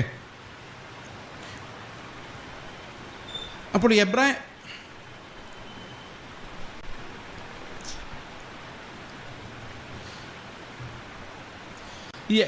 ലേഖനം 1-ാം അധ്യായത്തിൻ്റെ 13-ാം അധ്യായത്തിൻ്റെ 1-ാം വാക്യം നമ്മൾ വായിക്കുമ്പോൾ അവിടെ എഴുതിയിരിക്കുന്നത് ഇങ്ങനെയാണ്: സഹോദര പ്രീതി നിലനിൽക്കട്ടെ, അതിഥി സൽക്കാരം മറക്കരുത്. അതിനാൽ ചിലർ അറിയാതെ ദൈവദൂതന്മാരെ സൽക്കരിച്ചിട്ടുണ്ടല്ലോ, നിങ്ങളും തടവുകാർ എന്ന പോലെ തടവുകാരെയും നിങ്ങളും ശരീരത്തിലിരിക്കുന്നവരാകിയാൽ കഷ്ടം അനുഭവിക്കുന്നവരെ ഓർത്തുകൊള്ളുവിൻ. അപ്പോൾ ഇതിനകത്ത് 1-2 കാര്യങ്ങൾ നമ്മൾ മനസ്സിലാക്കേണ്ടത് ഈ വേർപാടിനെ സംബന്ധിച്ചുള്ള ചില കാര്യങ്ങളാണ്. ശരിക്കും എബ്രായ ലേഖനത്തിൽ 13-ാം അധ്യായത്തിൻ്റെ ശരിക്കുള്ള തീം എന്ന് പറയുന്ന വേർപാടാണ്. എന്താണ് ക്രിസ്ത്യൻ സെപ്പറേഷൻ അല്ലെങ്കിൽ വേർപാട് എന്നുള്ളതിൻ്റെ ഒരു തിയറിയാണ് നമ്മൾ ഈ 13-ാം അധ്യായത്തിൽ കാണുന്നത്. അത് ധർമ്മോപദേശമായിട്ടാണ് നൽകപ്പെട്ടിരിക്കുന്നതെങ്കിലും അതിൻ്റെ ഉള്ളിൽ എന്തുണ്ട്? ഒരു ഉപദേശ രൂപമുണ്ട്. എന്താണ് ക്രിസ്ത്യൻ സെപ്പറേഷൻ, എന്താണ് ക്രിസ്തീയ വേർപാട് എന്നാണ് ഈ 13-ാം അധ്യായം പഠിപ്പിക്കുന്നത്. അപ്പോൾ യേശുക്രിസ്തുവിൻ്റെ യാഗത്തെക്കുറിച്ച് ഇതിനു മുമ്പുള്ള വാക്യങ്ങൾ നമ്മൾ കണ്ടു. നമുക്ക് നിലനിൽക്കുന്ന ഒരു പ്രത്യാശയുണ്ടെന്ന് നമ്മൾ കണ്ടു. അതുപോലെ ക്രിസ്തുവിൻ്റെ യാഗം ഇന്നും നമ്മോട് ഗുണകരമായി സംസാരിക്കുന്നുള്ളത് നമുക്ക് മനസ്സിലായിട്ടുണ്ട്. അവൻ നമുക്ക് വേണ്ടി യാഗം കഴിക്കുക മാത്രമല്ല, പിന്നെ എന്ത് ചെയ്യുന്നു? അവൻ നമുക്ക് വേണ്ടി പക്ഷപാതം ചെയ്തുകൊണ്ടിരിക്കുന്നു നമ്മൾ കണ്ടു. നമ്മൾ അടുത്ത് വന്നിരിക്കുന്നത് ഈ നിത്യമായ കൂടാരത്തിനടുത്തേക്കാണ് എന്ന് നമ്മൾ വായിച്ചു, അല്ലേ? അത് എബ്രായ ലേഖനം 12-ാം അധ്യായത്തിൽ അതുണ്ട്. അപ്പോൾ ഇതെല്ലാം വന്ന് സമ്മറൈസ് ചെയ്ത് വന്ന് നിൽക്കുന്നത് നമ്മുടെ ആക്ച്വൽ ലൈഫ് സിറ്റുവേഷൻസിലേക്കാണ്. അതായത് നമ്മൾ എങ്ങനെ ജീവിക്കണം എന്നുള്ള പ്രമാണം കൊണ്ടാണ് പുതിയ നിയമം എല്ലാ ലേഖനങ്ങളും അവസാനിക്കുന്നത്. ഓക്കെ, അപ്പോൾ ഇവിടെ നമ്മൾ കാണുന്നത് സഹോദരപ്രീതി നിലനിൽക്കട്ടെ എന്ന് പറയാനുള്ളൊരു പ്രധാനപ്പെട്ട കാരണം, ഈ എബ്രായ ലേഖനത്തിലെ ഒരു പ്രധാനപ്പെട്ട പ്രലോഭനം എന്ന് പറയുന്നത് സഹോദരങ്ങളല്ല യഹൂദന്മാരാന്നുള്ളതാണ്. അതായത് എബ്രായ വിശ്വാസികളാണല്ലോ, അപ്പോൾ അവരുടെ സഹോദരന്മാരല്ല എവിടെയാണ് ഉള്ളത്? യഹൂദ മതത്തിലുള്ളത്. അപ്പോൾ യഹൂദ മതത്തിനുള്ള ഭയങ്കരമായ പ്രഷർ ആരുടെ മേലുണ്ട്? ഈ വിശ്വാസികളുടെ മേലുണ്ട്. അപ്പോൾ യഹൂദ മതത്തിൽ നിന്നുള്ളൊരു പ്രഷർ ഉള്ളത് കൊണ്ട് നമുക്ക് സംഭവിക്കാൻ സാധ്യതയുള്ളൊരു കാര്യമാണ് അവരോടുള്ള സ്നേഹം ഇല്ലാതെ പോകുക എന്നുള്ളത്. ഉദാഹരണത്തിന് ഇപ്പം യാക്കോബായെന്നോ ഹിന്ദുവെന്നോ ഏതെങ്കിലും മതത്തിൽ നിന്ന് വിശ്വാസം സ്വീകരിച്ച് വെള്ളോട്ട് വന്നു കഴിഞ്ഞാൽ പിന്നെ അവർക്ക് നമ്മളെ കാണുമ്പോൾ ഒരു ഇഷ്ടക്കുറവ് നാച്ചുറൽ, അല്ലേ? അപ്പോൾ അവരെന്ത് ചെയ്തുകൊണ്ടിരിക്കും? നമ്മളെ പിടിച്ചു വലിക്കാൻ തിരിച്ചു വലിക്കാൻ ശ്രമിച്ചുകൊണ്ടിരിക്കും. ശരിയാണോ ഞാൻ പറഞ്ഞത്? അല്ലേ? ശ്രമിച്ചുകൊണ്ടിരിക്കും. അപ്പോൾ നാച്ചുറലി നമ്മളോടൊരു വൈരാഗ്യം ഉണ്ടാവും. അതുപോലെ നമുക്ക് എന്ത് സംഭവിക്കാം? ഈ നമ്മളെ ഉപദ്രവിക്കുന്നവരോടും കഷ്ടപ്പെടുത്തുന്നവരോടും നമ്മുടെ ഉള്ളിലും എന്ത് സംഭവിക്കാം? ഈ പ്രീതി ഇല്ലായ്മ ഉണ്ടാകാം. ശരിയാണോ ഞാൻ പറഞ്ഞത്? എന്നാലും അവരെന്നോട് അങ്ങനെ ചെയ്തല്ലോ എന്നൊരു ചിന്ത നമ്മുടെ ഉള്ളിലേക്ക് വരും. ഇതിനെ സെൽഫ് പിറ്റിയിങ് എന്നാണ് പറയുന്നത്. നിങ്ങളെക്കുറിച്ച് ആരെങ്കിലും ദോഷമായി പറയുകയോ നിങ്ങളെ ആരെങ്കിലും ഉപദ്രവിക്കുകയോ ചെയ്തിട്ടുണ്ടെങ്കിൽ, പണ്ടുകാലത്ത് ചെയ്തിട്ടുണ്ടെങ്കിൽ, അത് നിങ്ങളുടെ ഓർമ്മയിൽ കിടന്ന് എന്ത് സംഭവിക്കും? ഈ സഹോദരപ്രീതി പോയിട്ട് നമുക്ക് ഒരു സെൽഫ് പിറ്റിയിങ് ഉണ്ടാവും. സെൽഫ് പിറ്റിയിങ് എന്ന് പറഞ്ഞാൽ എന്താ? അയ്യോ പാവം എന്നെ, അയ്യോ പാവം ഞാൻ, ഒരു തെറ്റും ചെയ്യാത്ത എന്നെ. നിങ്ങൾക്ക് അങ്ങനെ തോന്നിയിട്ടുണ്ടോ? ഉണ്ടോ? ഒരു തെറ്റും ചെയ്യാത്ത എന്നെ അവരെന്തുമാത്രം ഉപദ്രവിക്കുന്നത്, എന്നോടൊരു പാവം തോന്നണ്ടേ? നിങ്ങൾക്കെല്ലാം പാവം തോന്നുന്നുണ്ടോ? അത് നിങ്ങൾക്ക് തോന്നാൻ വേണ്ടിയാണ് ഈ പറയുന്നത്. ആർക്ക് തോന്നാൻ വേണ്ടി? ഞാൻ പറയാണ്, എന്നെ ഒരാൾ വല്ലാതെ ഉപദ്രവിക്കുന്നുണ്ട്, ഞാൻ നിങ്ങളോട് പറയുന്നത് എന്തിനാ? അയാൾ എന്നെ ഉപദ്രവിക്കും, പക്ഷെ നിങ്ങളുടെ കയ്യിൽ നിന്ന് എനിക്ക് എന്ത് വേണം? ഒരു അയ്യോ പാവം കേട്ടോ എന്ന് പറഞ്ഞ് കേൾക്കാൻ എന്ത് രസമല്ലേ? അങ്ങനെ കേൾക്കാൻ രസമാണോ? ഇതിനെയാണ് സെൽഫ് പിറ്റിയിങ് എന്ന് പറയുന്നത്. ഇപ്പോൾ സെൽഫ് പിറ്റിയിങ് നമ്മുടെ ഉള്ളിലുണ്ടായാലും എന്ത് സംഭവിക്കും? നമ്മളെ ഉപദ്രവിക്കുന്ന, നമ്മളെ എതിർത്ത് നിൽക്കുന്ന, നമ്മളെ ഓടിക്കുന്ന സഹോദരന്മാരോട് നമുക്ക് ദേഷ്യം തോന്നും, വൈരാഗ്യം തോന്നും. നമ്മളെല്ലാവരും പറയുകയും ചെയ്യും, ഞാൻ അങ്ങനെ കഷ്ടം സഹിച്ചു, അവരെന്നെ ഇങ്ങനെ ഉപദ്രവിച്ചു എന്നൊക്കെ പറയുകയും ചെയ്യും, അല്ലേ? പറയുകയും ചെയ്യും. ഓക്കെ, അപ്പോൾ ഇതൊരു വലിയ പ്രതിസന്ധിയാണ്. അപ്പം എബ്രായ ലേഖനകർത്താവ് പറയാണ്, സഹോദര പ്രീതി നിലനിൽക്കണം, അതൊരിക്കലും പോകരുത്. ആരോടുള്ള സ്നേഹം? നിങ്ങളുടെ സ്വന്തം സഹോദരങ്ങളോടുള്ള സ്നേഹം, അതുപോലെ സഭയിൽ കൂടി വരുന്ന സഹോദരങ്ങളോടുള്ള സ്നേഹം. ഈ സ്നേഹത്തിന് ഒരിടത്തും ഒരു കുറവും വരരുത്. അതിഥി സൽക്കാരം മറക്കരുത്. ഇവരാരെങ്കിലും നിങ്ങളുടെ വീട്ടിൽ വന്നാൽ എന്ത് ചെയ്യണം? ഈ അതിഥി സൽക്കാരം എന്ന് പറഞ്ഞാൽ നമ്മുടെ ഇന്നത്തെ കാലത്ത് ഭയങ്കര എളുപ്പമാണ്. ഈ മറ്റ് രാജ്യങ്ങളിലേക്ക് അതിഥികൾ ചെല്ലുന്നതന്നെ നേരത്തെ നോട്ടീസ് കൊടുത്തിട്ട് ചെല്ലാൻ പറ്റുള്ളൂ. ഒരു അതിഥി ചെല്ലുന്ന കാര്യം എനിക്കാണെങ്കിൽ നോട്ടീസ് കൊടുത്ത് ഒരിടത്തും പോകുന്ന ഇഷ്ടമില്ല. ഞാൻ എവിടെ ചെന്ന് കയറിയാലും പറയാതെയും മിണ്ടാതെയും ചെല്ലാറുള്ളൂ, മിക്കവാറും സ്ഥലത്തല്ല. അതിൻ്റെ കാരണം എന്ന് വെച്ച് കഴിഞ്ഞാൽ ഇവർ അതും ഇതൊക്കെ ഉണ്ടാക്കി വെക്കാനുള്ള പ്രഷർ വേണ്ട. ചെന്ന് കഴിഞ്ഞിട്ട് ഒന്നും ഇല്ലെങ്കിൽ ഒന്നുമില്ല, ചായ കുടിച്ചിട്ട് പോരാ. നേരത്തെ പറയാതെ പോകുന്നതാണ് നമുക്കൊരു, നേരത്തെ പറഞ്ഞിട്ട് പോയതല്ല എന്തെല്ലാം ഉണ്ടാക്കിയാലോ, അല്ലേ? ശരിയല്ലേ? പറയാതെ വന്നു കഴിഞ്ഞാൽ കുഴപ്പമില്ല. അയ്യോ പറഞ്ഞിട്ട് വരാമായിരുന്നല്ലോ എന്ന് ചോദിച്ചാൽ മതിയല്ലോ, തീർന്നില്ല പ്രശ്നം. എന്താ ഒരു ബുദ്ധിയല്ലേ? അപ്പോൾ നമ്മൾ എവിടെയെങ്കിലും ചെല്ലുമ്പോൾ പറയാതെ പോയി കഴിഞ്ഞാൽ നമുക്ക് ജസ്റ്റ് പെട്ടെന്ന് ഫിനിഷ് ചെയ്ത് പോരാ. അവർ ഉപദ്രവിക്കണ്ട. ഞാൻ നാളെ കഴിഞ്ഞ് രാവിലെ അങ്ങോട്ട് വരുന്നുണ്ട് കേട്ടോ എന്ന് പറഞ്ഞു കഴിഞ്ഞാൽ അവർ ഉടനെ ബ്രേക്ക്ഫാസ്റ്റ് ഉണ്ടാക്കണം, അല്ലേ? അപ്പോൾ നമ്മൾ പക്ഷേ മിക്കവാറും നമുക്ക് പരിചയമുള്ളവരും ബന്ധുക്കളും ഒക്കെയാണ് നമ്മുടെ അതിഥികൾ. ഓക്കെ, അവരെ സൽക്കരിക്കാനും വലിയ പ്രയാസമൊന്നുമില്ല. എന്നാൽ ഈ യഹൂദന്മാരുടെ കാലത്ത് അങ്ങനെ അല്ലായിരുന്നു. യഹൂദന്മാരുടെ കാലത്ത് അതിഥികൾ എന്ന് പറയുന്ന ആര് വേണേലും റൂട്ടിൽ കൂടെ വരാം. അതായത് അന്ന് ഹോട്ടലും മോട്ടലും ഇല്ല. ഈ വഴിയെ പോകുന്നവർക്കല്ലേ. ഇന്നും അതെ, ഈ മിഡിൽ ഈസ്റ്റ് രാജ്യങ്ങളിലൊക്കെ നിങ്ങൾ അനാഥരോ അതിഥികളോ ആയിട്ട് അകപ്പെട്ടു പോയാൽ ഏത് വീട്ടിൽ ചെന്ന് കയറാം, അവരെല്ലാം നിങ്ങളെ സംരക്ഷിച്ചോളും. കാരണം അതൊരു കൾച്ചറാണ്. ആര് വന്നാലും സ്വീകരിക്കുന്ന ഒരു കൾച്ചർ. പക്ഷെ നമ്മുടെ നാട്ടിൽ ആരെങ്കിലും സ്വീകരിച്ചാൽ പിന്നെ അവർ തിരിച്ചു പോകുമ്പോൾ നമ്മൾ കാണുമെന്ന് അറിയാൻ മേല. അത് വേറെ കാര്യം. അങ്ങനെ ഒരു പേടിയുള്ളതുകൊണ്ട് നമുക്കെല്ലാവരും പേടിയാണ്, അല്ലേ? സകലരെയും പേടിയാണ്. പക്ഷെ ഇവിടെ പറയാണ്, നിങ്ങൾ മരണത്തെ ജയിച്ചവരാണ്, അതുകൊണ്ട് നിങ്ങൾ എന്ത് ചെയ്യരുത്? മരണത്തെ ജയിച്ചവർ എന്ത് ചെയ്യരുത്? അപ്പൊ അതിഥികളെ ശരിക്കും സൽക്കരിക്കണമെങ്കിൽ നമ്മൾ എന്തിനെ ജയിക്കണം? മരണത്തെ ജയിക്കണം. അപ്പൊ മരണത്തെ ജയിച്ചാൽ മാത്രമേ നമുക്ക് എന്ത് ചെയ്യാൻ പറ്റുള്ളൂ? അതിഥികളെ വീട്ടിനകത്തോട്ട് പോരേന്ന്. എങ്ങനെയുള്ള അതിഥികളെ? അപ്പൊ അധികം വായിക്കണ്ടല്ലേ, ഇത് ഭയങ്കര കട്ടിയല്ലേ? അപ്പൊ ക്രിസ്തുവാണ് നമ്മുടെ ഹൃദയത്തിൽ വസിക്കുന്നതെങ്കിൽ ഈ മാർമികമായ നീതി, ഈ മാർമികമായ നീതി എന്ന് പറഞ്ഞാൽ എന്താ? ആ മാർമികമായ നീതി എന്ന് പറഞ്ഞാൽ എന്താ അർത്ഥം? വെളിപ്പാടില്ലാതെ മനസ്സിലാക്കാൻ പറ്റാത്ത നീതിയാണ് നമ്മൾ മാർമിക നീതി എന്ന് പറയുന്നത്. ഓക്കെ, പഴയ നിയമകാലത്ത് വെളിപ്പെട്ടിട്ടില്ലായിരുന്നു. അവരെല്ലാം നീതിമാന്മാരായിരുന്നു. ആരൊക്കെ? മോശെ, ഹാബേല്, ഹാനോക്ക്, ഇവരെല്ലാവരും നീതിമാന്മാരായിരുന്നു. പക്ഷെ അവർ നീതിമാന്മാരാണെന്ന് അവർക്ക് തോന്നിയിട്ടില്ല. കാരണം എന്താ? ഇത് അവർക്ക് വെളിപ്പെട്ടില്ല. അവരുടെ ഉള്ളിൽ ആ മർമ്മം ഉണ്ടായിരുന്നു, വെളിപ്പെട്ടില്ല. ശരിയല്ലേ? ഹാബേല് ആടിനെ അറുത്തിട്ട് ദൈവത്തിന് മുമ്പിൽ ചെന്ന്, കർത്താവേ എനിക്കുള്ള ബെസ്റ്റ് ഇതായിരിക്കുന്നു, ഇതിനെ ഞാൻ യാഗമായി അർപ്പിക്കുന്നു എന്ന് പറയുമ്പം ഹാബേൽ അറിയുന്നില്ല ഇത് ഒളിഞ്ഞിരിക്കുന്ന വിശ്വാസത്താൽ വരുന്നൊരു നീതിയിലേക്കാണ് ഞാൻ നോക്കുന്നത്. മനുഷ്യ പ്രവൃത്തികൾ ഗുണമില്ലാത്തതാണ്, ദൈവത്തിന് മാത്രമേ എന്നെ നീതീകരിക്കാൻ പറ്റുള്ളൂ എന്നാണ് ഹാബേൽ പറയുന്നതെന്ന് ഹാബേലിനറിയില്ല. മനസ്സിലാവുന്നുണ്ട് ഞാൻ പറയുന്നത്? അതവന് വെളിപ്പെട്ടിട്ടില്ല. അത് മാർമികമായി അവൻ്റെ ഉള്ളിൽ കിടക്കുക. മോശെ ഇസ്രായേലിനെ രക്ഷിക്കാൻ വേണ്ടി പോകുമ്പം മോശെ അറിയുന്നില്ല ഞാൻ ക്രിസ്തുവിൻ്റെ നിന്ദയാണ് തിരഞ്ഞെടുത്തിരിക്കുന്നതെന്ന് അവൻ അറിയുന്നില്ല. അത് മാർമികമായി ഉള്ളിൽ കിടക്കുക. എന്നിട്ട് അപ്പോസ്തലൻ വരുമ്പോഴാണ് പറയുന്നത്, ഈ തലമുറകളായി മറഞ്ഞു കിടന്ന മർമ്മം എന്താണെന്ന് വെച്ച് കഴിഞ്ഞാൽ തേജസ്സിൻ്റെ ക്രിസ്തു, മഹത്വത്തിൻ്റെ പ്രത്യാശയായ ക്രിസ്തു നിങ്ങളിൽ ഇരിക്കുന്നു എന്നുള്ളതാണ് ആ മർമ്മം. അത് പണ്ട് മറഞ്ഞു കിടക്കുമായിരുന്നു, എന്നാൽ ഇത് ഇന്ന് റിയലി വെളിയിൽ വന്നിരിക്കുന്നു. പക്ഷെ ഒരു കാര്യമുണ്ട്, ഈ പഴയ നിയമ വിശുദ്ധന്മാരുടെ ഉള്ളിൽ യേശുക്രിസ്തു ജീവനോടെ വസിച്ചിട്ടില്ല, അവർക്ക് ആ നിഴൽ കാണിച്ചു കൊടുത്തിട്ടേ ഉള്ളൂ. ആത്മാവിലൂടെയാണ് കർത്താവ് നമ്മളിൽ അധിവാസം ചെയ്തത്. അതുകൊണ്ട് അവരെക്കാളും ബെറ്റർ ആയിട്ടുള്ള ഒരു കവനന്റിലാണ് നമ്മളുള്ളത്. പക്ഷെ അവരെല്ലാവരും അനുഗമിച്ചത് ഒരേ കർത്താവിനെ തന്നെയാണ്. മനസ്സിലായോ? അപ്പോൾ അതിഥി സൽക്കാരമല്ല, ഏത് വിശുദ്ധ കാര്യം ചെയ്യണമെങ്കിലും നമ്മുടെ ഉള്ളിൽ കർത്താവിൻ്റെ ജീവൻ ഉണ്ടെങ്കിലേ പറ്റുള്ളൂ. അതുപോലെ തന്നെ ഒരു നല്ല കുടുംബജീവിതം നയിക്കണമെങ്കിലും ഈ കർത്താവിൻ്റെ ജീവൻ ഉണ്ടെങ്കിലേ പറ്റുള്ളൂ. മരണത്തെ ഭയപ്പെടരുത്. മരണത്തെ ഭയപ്പെട്ടാൽ, അല്ലെ, മരണത്തെ പോലും ഭയപ്പെടാത്ത ഒരാൾക്ക് മാത്രമേ ആ വിശ്വാസത്തിൻ്റെ ജീവൻ ശരിക്കും എക്സസൈസ് ചെയ്യാൻ പറ്റുള്ളൂ. ശരിയാണ്? ഓക്കെ. ഈ പാമ്പുകളെ സ്നേഹിക്കുന്ന ആൾക്കാരുണ്ട്, കണ്ടിട്ടുണ്ടോ? മരണത്തെ പേടിയുണ്ടോ അവർക്ക്? ഒരു പേടിയുമില്ല, മരണത്തെ പേടിയില്ല. അത് ഈ സ്നേഹത്തിനകത്ത് ഈ മരണം പാമ്പിനേക്കാളും കഷ്ടമാണ് നമ്മുടെയൊക്കെ ചില ആൾക്കാരുടെ, നമ്മളെപ്പോലുള്ള ചില ആൾക്കാരുടെ സ്വഭാവം. ശരിയല്ലേ ഞാൻ പറഞ്ഞു? അപ്പോൾ പാമ്പിനെ ഹാൻഡിൽ ചെയ്യുന്നവൻ അതിനെ സ്നേഹിച്ചാലേ ഹാൻഡിൽ ചെയ്യാൻ പറ്റുള്ളൂ. അതുപോലെ തന്നെ മനുഷ്യരെ ഹാൻഡിൽ ചെയ്യുന്ന നമ്മുടെ ഉള്ളിൽ എന്ത് വേണം? തിരിച്ച് കടിക്കാമെന്ന് അറിഞ്ഞുകൊണ്ട് തന്നെ, തിരിച്ച് ഉപദ്രവിക്കാമെന്ന് അറിഞ്ഞുകൊണ്ട് തന്നെ എന്ത് വേണം? സ്നേഹം. ഈ സ്നേഹമാണ് എല്ലാറ്റിൻ്റെ മുകളിൽ രാജത്വം എടുക്കുന്നത്. ഓക്കെ. അപ്പോൾ അതിനാൽ നിങ്ങൾ അറിയാതെ ദൈവദൂതന്മാരെ സൽക്കരിച്ചിട്ടുണ്ടല്ലോ. അപ്പോൾ ദൈവദൂതന്മാരെന്ന് പറഞ്ഞു കഴിഞ്ഞാൽ അതിന് അർത്ഥം എന്താണെന്ന് വെച്ച് കഴിഞ്ഞാൽ ഈ ശരിക്കും ഏഞ്ചൽസ് വന്നെന്ന് വേണമെങ്കിൽ നമുക്ക് പറയാം. ഈ എബ്രാഹിമിൻ്റെ കാലത്ത് ഇങ്ങനെ ഏഞ്ചൽസ് വന്ന് സൽക്കരിച്ചു എന്നുള്ളൊരു ഇതുണ്ട് തന്നെ. എന്നാൽ ഇതല്ലാതെ തന്നെ ദൂതൻ എന്ന വാക്ക് മെസ്സഞ്ചർ എന്നുള്ള അർത്ഥത്തിൽ സാധാരണഗതിയിൽ ഏത് മനുഷ്യനെക്കുറിച്ചും, അതായത് ദൈവത്തിൻ്റെ സന്ദേശവുമായി വരുന്ന ഏതൊരാളെക്കുറിച്ചും പറയുന്നതാണ്. അപ്പോൾ അങ്ങനെ വരുമ്പോൾ അതിനകത്ത് വേറൊരു അർത്ഥം കൂടെ വേണമെങ്കിൽ നമുക്ക് പറയാം. ദൈവം വേണമെങ്കിൽ അവൻ്റെ ആളുകളെ നിങ്ങളുടെ അടുത്തേക്ക് ഒരു പരീക്ഷണം എന്നുള്ള നിലയിൽ വിടാം. എങ്ങനെയുണ്ട്?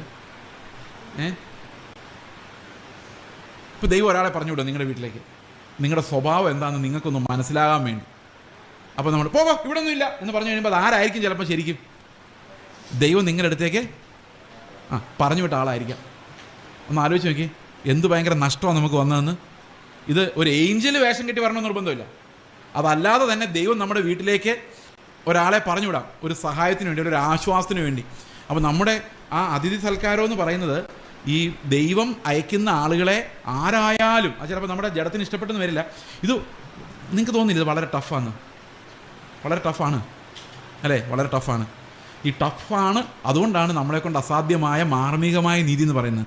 നിങ്ങളിനി വഴിയെ പോകുന്നവരെല്ലാവരും വിളിച്ച് വീട്ടിൽ കയറ്റാൻ പോകണോ? നിങ്ങളത് ചെയ്യാനൊന്നും പോകുന്നില്ല. ചെയ്യാൻ പോകുന്നുണ്ടോ? കണ്ടോ? അപ്പോൾ തന്നെ പറഞ്ഞ് നടക്കുകയല്ലെന്നല്ലേ അല്ലേ? പക്ഷേ ഈ ക്രിസ്തു നമ്മുടെ ഉള്ളിൽ വരുമ്പോൾ നമ്മുടെ സ്വഭാവം അങ്ങോട്ട് പോയിക്കൊണ്ടിരിക്കും. ഇനി നാളെ ഒരുത്തം വന്നിട്ട് എന്തെങ്കിലും പറ്റിച്ചിട്ട് പോയാലും നമുക്ക് വിഷമമൊന്നും തോന്നില്ല. കാരണം എന്താ നമ്മുടെ ഉള്ളിൽ ആരാ ഉള്ളത്? ഈ നീതി എന്ന് പറയുന്നത് നമ്മൾ അന്വേഷിച്ച് നടന്ന് ചെയ്യുന്നതുമല്ല. ഇങ്ങ് പോരാട്ടോ, എൻ്റെ വീട്ടിൽ പോരാട്ടോ എന്ന് പറഞ്ഞ് വിളിച്ച് കയറ്റി അടിമേടിക്കുന്നതല്ല ഈ പരിപാടി. ദൈവം അതൊക്കെ തക്ക സമയത്ത് നമുക്ക് തന്നോളും. അപ്പോൾ അത് മാത്രമല്ല, വിവാഹത്തെക്കുറിച്ച് പറയുന്നുണ്ട്. അതൊക്കെ നമുക്ക് ഈ ഒരു അവസരത്തിൽ അത് നമ്മുടെ കുടുംബജീവിതവുമായിട്ട് ബന്ധപ്പെട്ട് അത് വളരെ പ്രധാനമാണ്. വിവാഹം എല്ലാവർക്കും മാന്യവും കിടക്ക നിർമ്മലവുമായിരിക്കട്ടെ. അപ്പോൾ വിവാഹ ജീവിതത്തിനകത്ത് ഒരു ഭാര്യയും ഭർത്താവുമായുള്ള സന്തോഷത്തിൽ എല്ലാ സ്വാതന്ത്ര്യവും ദൈവം നൽകിയിട്ടുണ്ട്. അതായത് ഒരു ഭാര്യ ഭർത്തൃ ബന്ധത്തിൽ ഒരിക്കലും എന്തില്ല, മ്ലേച്ഛമായതൊന്നുമില്ല, അശുദ്ധമായതൊന്നുമില്ല. അത് ദൈവിക പരിശുദ്ധിയിലാണ് നിർവഹിക്കപ്പെടേണ്ടത്. വെളിപ്പാട് പുസ്തകത്തിൽ പറയുന്നുണ്ട്, കന്യകമാരുടെ മലിനപ്പെടാത്തവർ എന്ന് 1,44,000 പേരെ കുറിച്ച് പറയുന്നുണ്ട്. നിങ്ങൾ വായിച്ചിട്ടുണ്ടത് വെളിപ്പാട് പുസ്തകത്തിൽ? ഓക്കെ. ആ മലിനപ്പെടുന്നത് എങ്ങനെയാണ്? വിവാഹത്തിനകത്തല്ല മലിനപ്പെടുന്നത്. വിവാഹത്തിനകത്ത് ആരെങ്കിലും മലിനപ്പെടുമോ? വിവാഹ ബന്ധത്തിൽ ആരെങ്കിലും മലിനപ്പെടുമോ? ആരും മലിനപ്പെടില്ല. വിവാഹബന്ധത്തിലല്ല, വിവാഹബന്ധത്തിന് പുറത്താണ് എന്ത് സംഭവിക്കുന്നത്? മാലിന്യം സംഭവിക്കുന്നത്. അതായത് ഒരു മാര്യേജിന് വെളിയിലുള്ള എല്ലാ സെക്ഷൽ ആക്ടിവിറ്റിയും പാപമാണ്. ഒരു വിവാഹത്തിൻ്റെ കവനൻറ്റിന് വെളിയിലുള്ളതെല്ലാം പാപമാണ്. ഓക്കെ. ഞാനിത് എന്തുകൊണ്ടാണ് ഒരു വേർപാടിനെ കുറിച്ചുള്ള വിശുദ്ധി വേർപാട് ഈ ഒരു കോണ്ടെക്സ്റ്റിലാണ് ഇത് പറയുന്നതെന്ന് പറയാനുള്ള കാരണം 10-ാം വാക്യം മുതലുള്ള വാക്യങ്ങളാണ്. നമ്മൾ ഇന്നേ വരെ സംസാരിച്ചുകൊണ്ടിരുന്ന യാഗത്തെ സംബന്ധിക്കുന്ന പുറത്ത് വെച്ച് ചുട്ട് കളയുന്നു. അപ്പം ഈ മഹാപുരോഹിതൻ എന്താ ചെയ്യുന്നത്? ആ രക്തം എന്ത് ചെയ്യുന്നു? ആ മൃഗത്തിൻ്റെ ഉടൽ എന്ത് ചെയ്യുന്നു? വെളിയിലിട്ട്, ആ ദേവാലയത്തിന് വെളിയിലിട്ട് ചുട്ട്. വായിച്ചു നോക്കി. അങ്ങനെ യേശു സ്വന്തം രക്തത്താൽ ജനത്തെ വിശുദ്ധീകരിക്കേണ്ടതിന് നഗരവാതിലിന് പുറത്തു വെച്ച് അപ്പോൾ ശരീരം നഗരവാതിലിന് പുറത്ത് സഫർ ചെയ്യുന്നു. നമ്മൾ നോക്കുമ്പോൾ രക്തം അവിടെയാണ് അർപ്പിക്കപ്പെട്ടത്. എവിടെ അർപ്പിക്കപ്പെട്ടത്? നഗരത്തിനകത്താണോ പുറത്താണോ? പുറത്ത് അർപ്പിക്കപ്പെട്ടത് അല്ലേ? ശരീരം എവിടെ നുറുക്കപ്പെട്ടത്? നഗരത്തിനകത്താണോ പുറത്താണോ? പുറത്താണല്ലേ? ഓക്കെ. അപ്പോൾ പക്ഷെ രക്തവും ശരീരവും ശരിക്കും അർപ്പിക്കപ്പെട്ടത് എവിടെയാ? എവിടെ പറഞ്ഞേക്കുന്നേ? ആ നിത്യ കൂടാരത്തിലാണ് ഇത് രണ്ടും അർപ്പിക്കപ്പെട്ടത്. മനസ്സിലായോ? ഈ ശരീര രക്തങ്ങൾ എവിടെ ഓഫർ ചെയ്യപ്പെട്ടത്? നിത്യ കൂടാരത്തിലാണ്. അപ്പോൾ ഭൗതികമായ ശരീരം എവിടെ തകർക്കപ്പെട്ടു? ഈ മണ്ണിൽ നഗരവാതിലിന് വെളിയിൽ തകർക്കപ്പെട്ടു. അപ്പോൾ നമ്മുടെ അവസ്ഥ എന്താന്ന് നോക്കിയേ. അടുത്ത വാക്യം, ആകയാൽ നാം അവൻ്റെ നിന്ദ ചുമന്നുകൊണ്ട് എങ്ങോട്ട് വരണം? പാളയത്തിന് പുറത്ത് അവൻ്റെ അടുക്കൽ ചെല്ലുക. അപ്പം നമ്മൾ എങ്ങനെയാണ് വേർപെടുന്നത്? എവിടെന്നാണ് വേർപെടുന്നത്? നമ്മുടെ പാളയത്തിന് വെളിയിലോട്ട് ഇറങ്ങുന്നതിനെയാണ് നമ്മൾ എന്താ പറയുന്നത്? വേർപാടെന്ന് പറയുന്നത്. അതെന്ത് അന്വേഷിച്ചാണ് ചെല്ലുന്നത്? മാനം അന്വേഷിച്ചല്ല, നിന്ദ അന്വേഷിച്ച്. കാരണം അവിടെ നഗരവാതിലിന് വെളിയിൽ ഒരാൾ എനിക്ക് വേണ്ടി കഷ്ടം അനുഭവിക്കുന്നുണ്ടോ, നിന്ദിക്കപ്പെട്ടും അപമാനിക്കപ്പെട്ടുമാണ് ഇരിക്കുന്നത്. അതുകൊണ്ട് നമ്മൾ അവൻ്റെ അടുത്ത് ചെല്ലുക. അവൻ എന്തിനു വേണ്ടിയാണ് രക്തം കൊടുത്തത്? നമ്മെ വിശുദ്ധീകരിക്കുന്നതിന് വേണ്ടി. അതിൽ എഴുതിയിരിക്കുന്ന 12-ാം വാക്യത്തിൽ, അങ്ങനെ യേശുവും സ്വന്തം രക്തത്താൽ ജനത്തെ വിശുദ്ധീകരിക്കേണ്ടത്. അപ്പോൾ നമുക്കൊരു വിശുദ്ധമായ സ്വഭാവം ഉണ്ടാകാൻ നമ്മൾ എന്ത് ചെയ്യണം? നമ്മൾ അവൻ്റെ നിന്ദ ചുമന്നുകൊണ്ട് എങ്ങോട്ട് വരണം? പാളയത്തിൻ്റെ പുറത്തേക്ക് ഇറങ്ങണം. അവിടെ ആരുണ്ട്? പാളയത്തിന് പുറത്ത് ആരുണ്ട്? നിങ്ങൾ പാളയത്തിനകത്താണോ പുറത്താണോ? നമ്മൾ ചിലപ്പം വിചാരിക്കും, ഓ ഞാൻ പഴയ യാക്കോബ സഭയൊക്കെ വിട്ടു, ഹിന്ദു മതമൊക്കെ വിട്ടു, കത്തോലിക്ക സഭ വിട്ടു, പെന്തക്കോസ് മതമൊക്കെ വിട്ടു, ഞാനിപ്പോൾ കർത്താവിൻ്റെ സ്വന്തമാണ്, പാളയത്തിന് പുറത്താന്ന് വിചാരിക്കും. എന്നാൽ അതല്ല പാളയം. നമ്മുടെ കംഫേർട്ടായിട്ട് നമ്മളിരിക്കുന്ന സ്ഥലം, നമ്മളെ സ്നേഹിക്കുന്ന ആളുകൾ, നമ്മളെ പുകഴ്ത്തി പറയുന്നവർ, ഇതാണ് ഈ പാളയം എന്ന് പറയുന്നത്. നമ്മളെപ്പോഴും എവിടെയെങ്കിലും പാളയം അടിച്ചിരിക്കുന്നത്. ഇനി അവിടെയും നമ്മൾ വിശുദ്ധീകരിക്കപ്പെടണമെങ്കിൽ എന്ത് സംഭവിക്കണം? ഇവരുടെ നിന്ദ ഞാൻ റിസ്ക് ചെയ്യണം. ഞാൻ എവിടെയാണോ ഇരിക്കുന്നത് ആ കംഫേർട്ട് ലെവൽ റിസ്ക് ചെയ്യാൻ എനിക്ക് പറ്റണം. ആ നിന്ദ ഞാൻ ചുമക്കണം. അപ്പോൾ സ്നേഹത്തിനൊരു കുറവുണ്ടാകരുത് അല്ലേ? സ്നേഹിച്ചുകൊണ്ട് നിന്ദ ഏൽക്കാൻ നമ്മളെ സഹായിക്കണേ. നമ്മൾ ആരുടെ അടുത്ത് ചെല്ലണം? ക്രിസ്തുവിൻ്റെ അടുത്തേക്ക് ചെല്ലണം. അപ്പോൾ ആരാ നമ്മളെ നിന്ദിക്കുന്നത്? ഈ ലോകം നമ്മളെ നിന്ദിക്കും, സാരമില്ല. നമുക്ക് ആ പ്രീതിക്ക് ഒരു കുറവില്ല, നമുക്കൊരു സ്നേഹത്തിനും കുറവില്ല. ഭാര്യയോടായാലും ഭർത്താവിനോടായാലും മക്കളായാലും ഇതെല്ലാം ഒരേ പ്രിൻസിപ്പിൾ തന്നെയാണ്. നമുക്ക് സ്നേഹത്തിനൊരു കുറവുമില്ല. അവർ നിന്ദിക്കുമ്പോൾ നമ്മൾ എന്ത് ചെയ്യുന്നു? അവർ നിന്ദിക്കുകയാണെങ്കിൽ നമ്മൾ എന്ത് ചെയ്യും? നമ്മൾ പാളയത്തിന് പുറത്ത് ആരുടെ അടുത്താ? ക്രിസ്തുവിൻ്റെ അടുത്ത്. അതുപോലെ നിന്ദിക്കപ്പെട്ട ഒരു കർത്താവിൻ്റെ അടുത്ത് നമ്മൾ ഇന്ന് നിൽക്കുക. അപ്പോഴും നമ്മുടെ ഹൃദയത്തിൽ വസിക്കുന്ന ക്രിസ്തുവാണ് ഈ ആളുകളോടെല്ലാം സംസാരിക്കുന്നത്. മനസ്സിലാവുന്നുണ്ട് ഞാൻ പറയുന്നത്? അപ്പോൾ ശരിക്കുമുള്ള വേർപാടെന്ന് പറയുന്നത് നമ്മൾ എവിടെ ജീവിക്കുന്നോ അവിടെ സത്യത്തിന് വേണ്ടി സാക്ഷിയാവുകയും ആ പാളയത്തിന് വെളിയിലേക്ക് നമുക്ക് കംഫേർട്ട് തരുന്ന പാളയത്തിന് വെളിയിലേക്ക് സത്യത്തിലും ആത്മാവിലും അവനെ നമസ്കരിക്കാൻ വേണ്ടി. ഞാൻ കുറേ ആൾക്കാരെ കണ്ടിട്ടുണ്ട്, വിശ്വാസത്തിൻ്റെ പേരിൽ ഒരു കുടുംബജീവിതമൊക്കെ തകർത്തിട്ട് ഇറങ്ങിപ്പോകും. വിശ്വാസത്തിന് വേണ്ടി നിൽക്കണം, പക്ഷേ സ്നേഹമില്ലാതാകരുത്. ആ കുടുംബത്തിൽ എന്തില്ലാതാകരുത്? സ്നേഹമില്ല. നിങ്ങൾക്കാണ് വിശ്വാസമെങ്കിൽ നിങ്ങളായിരിക്കണം കൂടുതൽ സ്നേഹം കാണിക്കുന്നത്. അതാണ് യേശുവിൻ്റെ യഥാർത്ഥ സാക്ഷ്യം.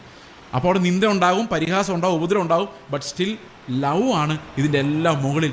ഏത് മതത്തിൻ്റെ മുകളിലും നിലനിൽക്കുന്ന രാജത്വം എടുക്കുന്നത് കർത്താവിൻ്റെ ക്യാരക്ടറാണ്, അത് അവൻ്റെ സ്നേഹമാണ്. അടുത്ത വാക്യത്തിൽ പറയുകയാണ്, ഇവിടെ നമുക്ക് നിലനിൽക്കുന്ന നഗരമില്ലല്ലോ, വരുവാനുള്ളത് അത്രയും നാം അന്വേഷിക്കുന്നത്. അപ്പോൾ ഇവിടെ നമുക്ക് നിന്ദയും പരിഹാസവും കഷ്ടതയും എല്ലാം ഉണ്ട്. പക്ഷെ നമ്മൾ അന്വേഷിക്കുന്നതൊന്നും ഇവിടുത്തെ ഒരു സെറ്റിൽമെൻ്റ് അല്ല. നമ്മൾ അന്വേഷിക്കുന്നതെല്ലാം സ്വർഗത്തിലെ നിത്യമായ വാസമാണ്, ആ പ്രത്യാശയാണ്. എത്ര പേർക്ക് വിശ്വാസത്തിൻ്റെ ഉറപ്പ് ലഭിക്കുന്നുണ്ട്? ധൈര്യം ലഭിക്കുന്നുണ്ട്?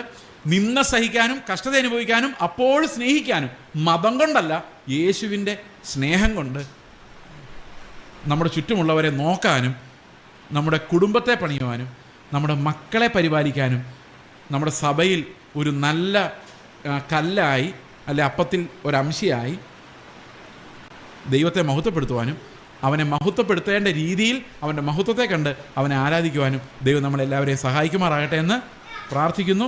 ദൈവം നിങ്ങളെ സഹായിക്കട്ടെ. നമുക്കൊരു നിമിഷം പ്രാർത്ഥിക്കാം. ഞങ്ങളുടെ സ്വർഗ്ഗസ്ഥ പിതാവേ, നന്ദിയോടെ ഞങ്ങളങ്ങെ മഹത്വപ്പെടുത്തുന്നു. അവിടുത്തെ കൃപയ്ക്കായി സ്തോത്രം ചെയ്യുന്നു. ഞങ്ങളെ വീണ്ടെടുത്ത ആ ദൈവകൃപയെ ഓർത്ത് ഞങ്ങൾ നന്ദി പറയുന്നു. കർത്താവെ, ഞങ്ങളിൽ തന്നിരിക്കുന്ന എല്ലാ സ്വർഗീയ അനുഗ്രഹങ്ങൾക്കായിട്ടും സ്തോത്രം. കർത്താവെ, അങ്ങ് ജീവിച്ച ആ ലൈഫിലേക്ക്, കർത്താവെ, ആ ഒരു സെപ്പറേഷനിലേക്ക്, മറ്റുള്ളവരെ പോലെ അല്ലാത്ത കർത്താവെ അങ്ങ് ഞങ്ങൾക്ക് വെച്ചിരിക്കുന്ന ആ ജീവൻ്റെ ഇടുക്കു വഴികളിലൂടെ സന്തോഷത്തോടെ നിന്ദ ചുമന്നുകൊണ്ട് കർത്താവെ അങ്ങനെ അടുത്ത് വരുവാൻ ഞങ്ങളെ സഹായിക്കണമേ. ദൈവകൃപയ്ക്കായി ഞങ്ങൾ നന്ദി പറയുന്നു.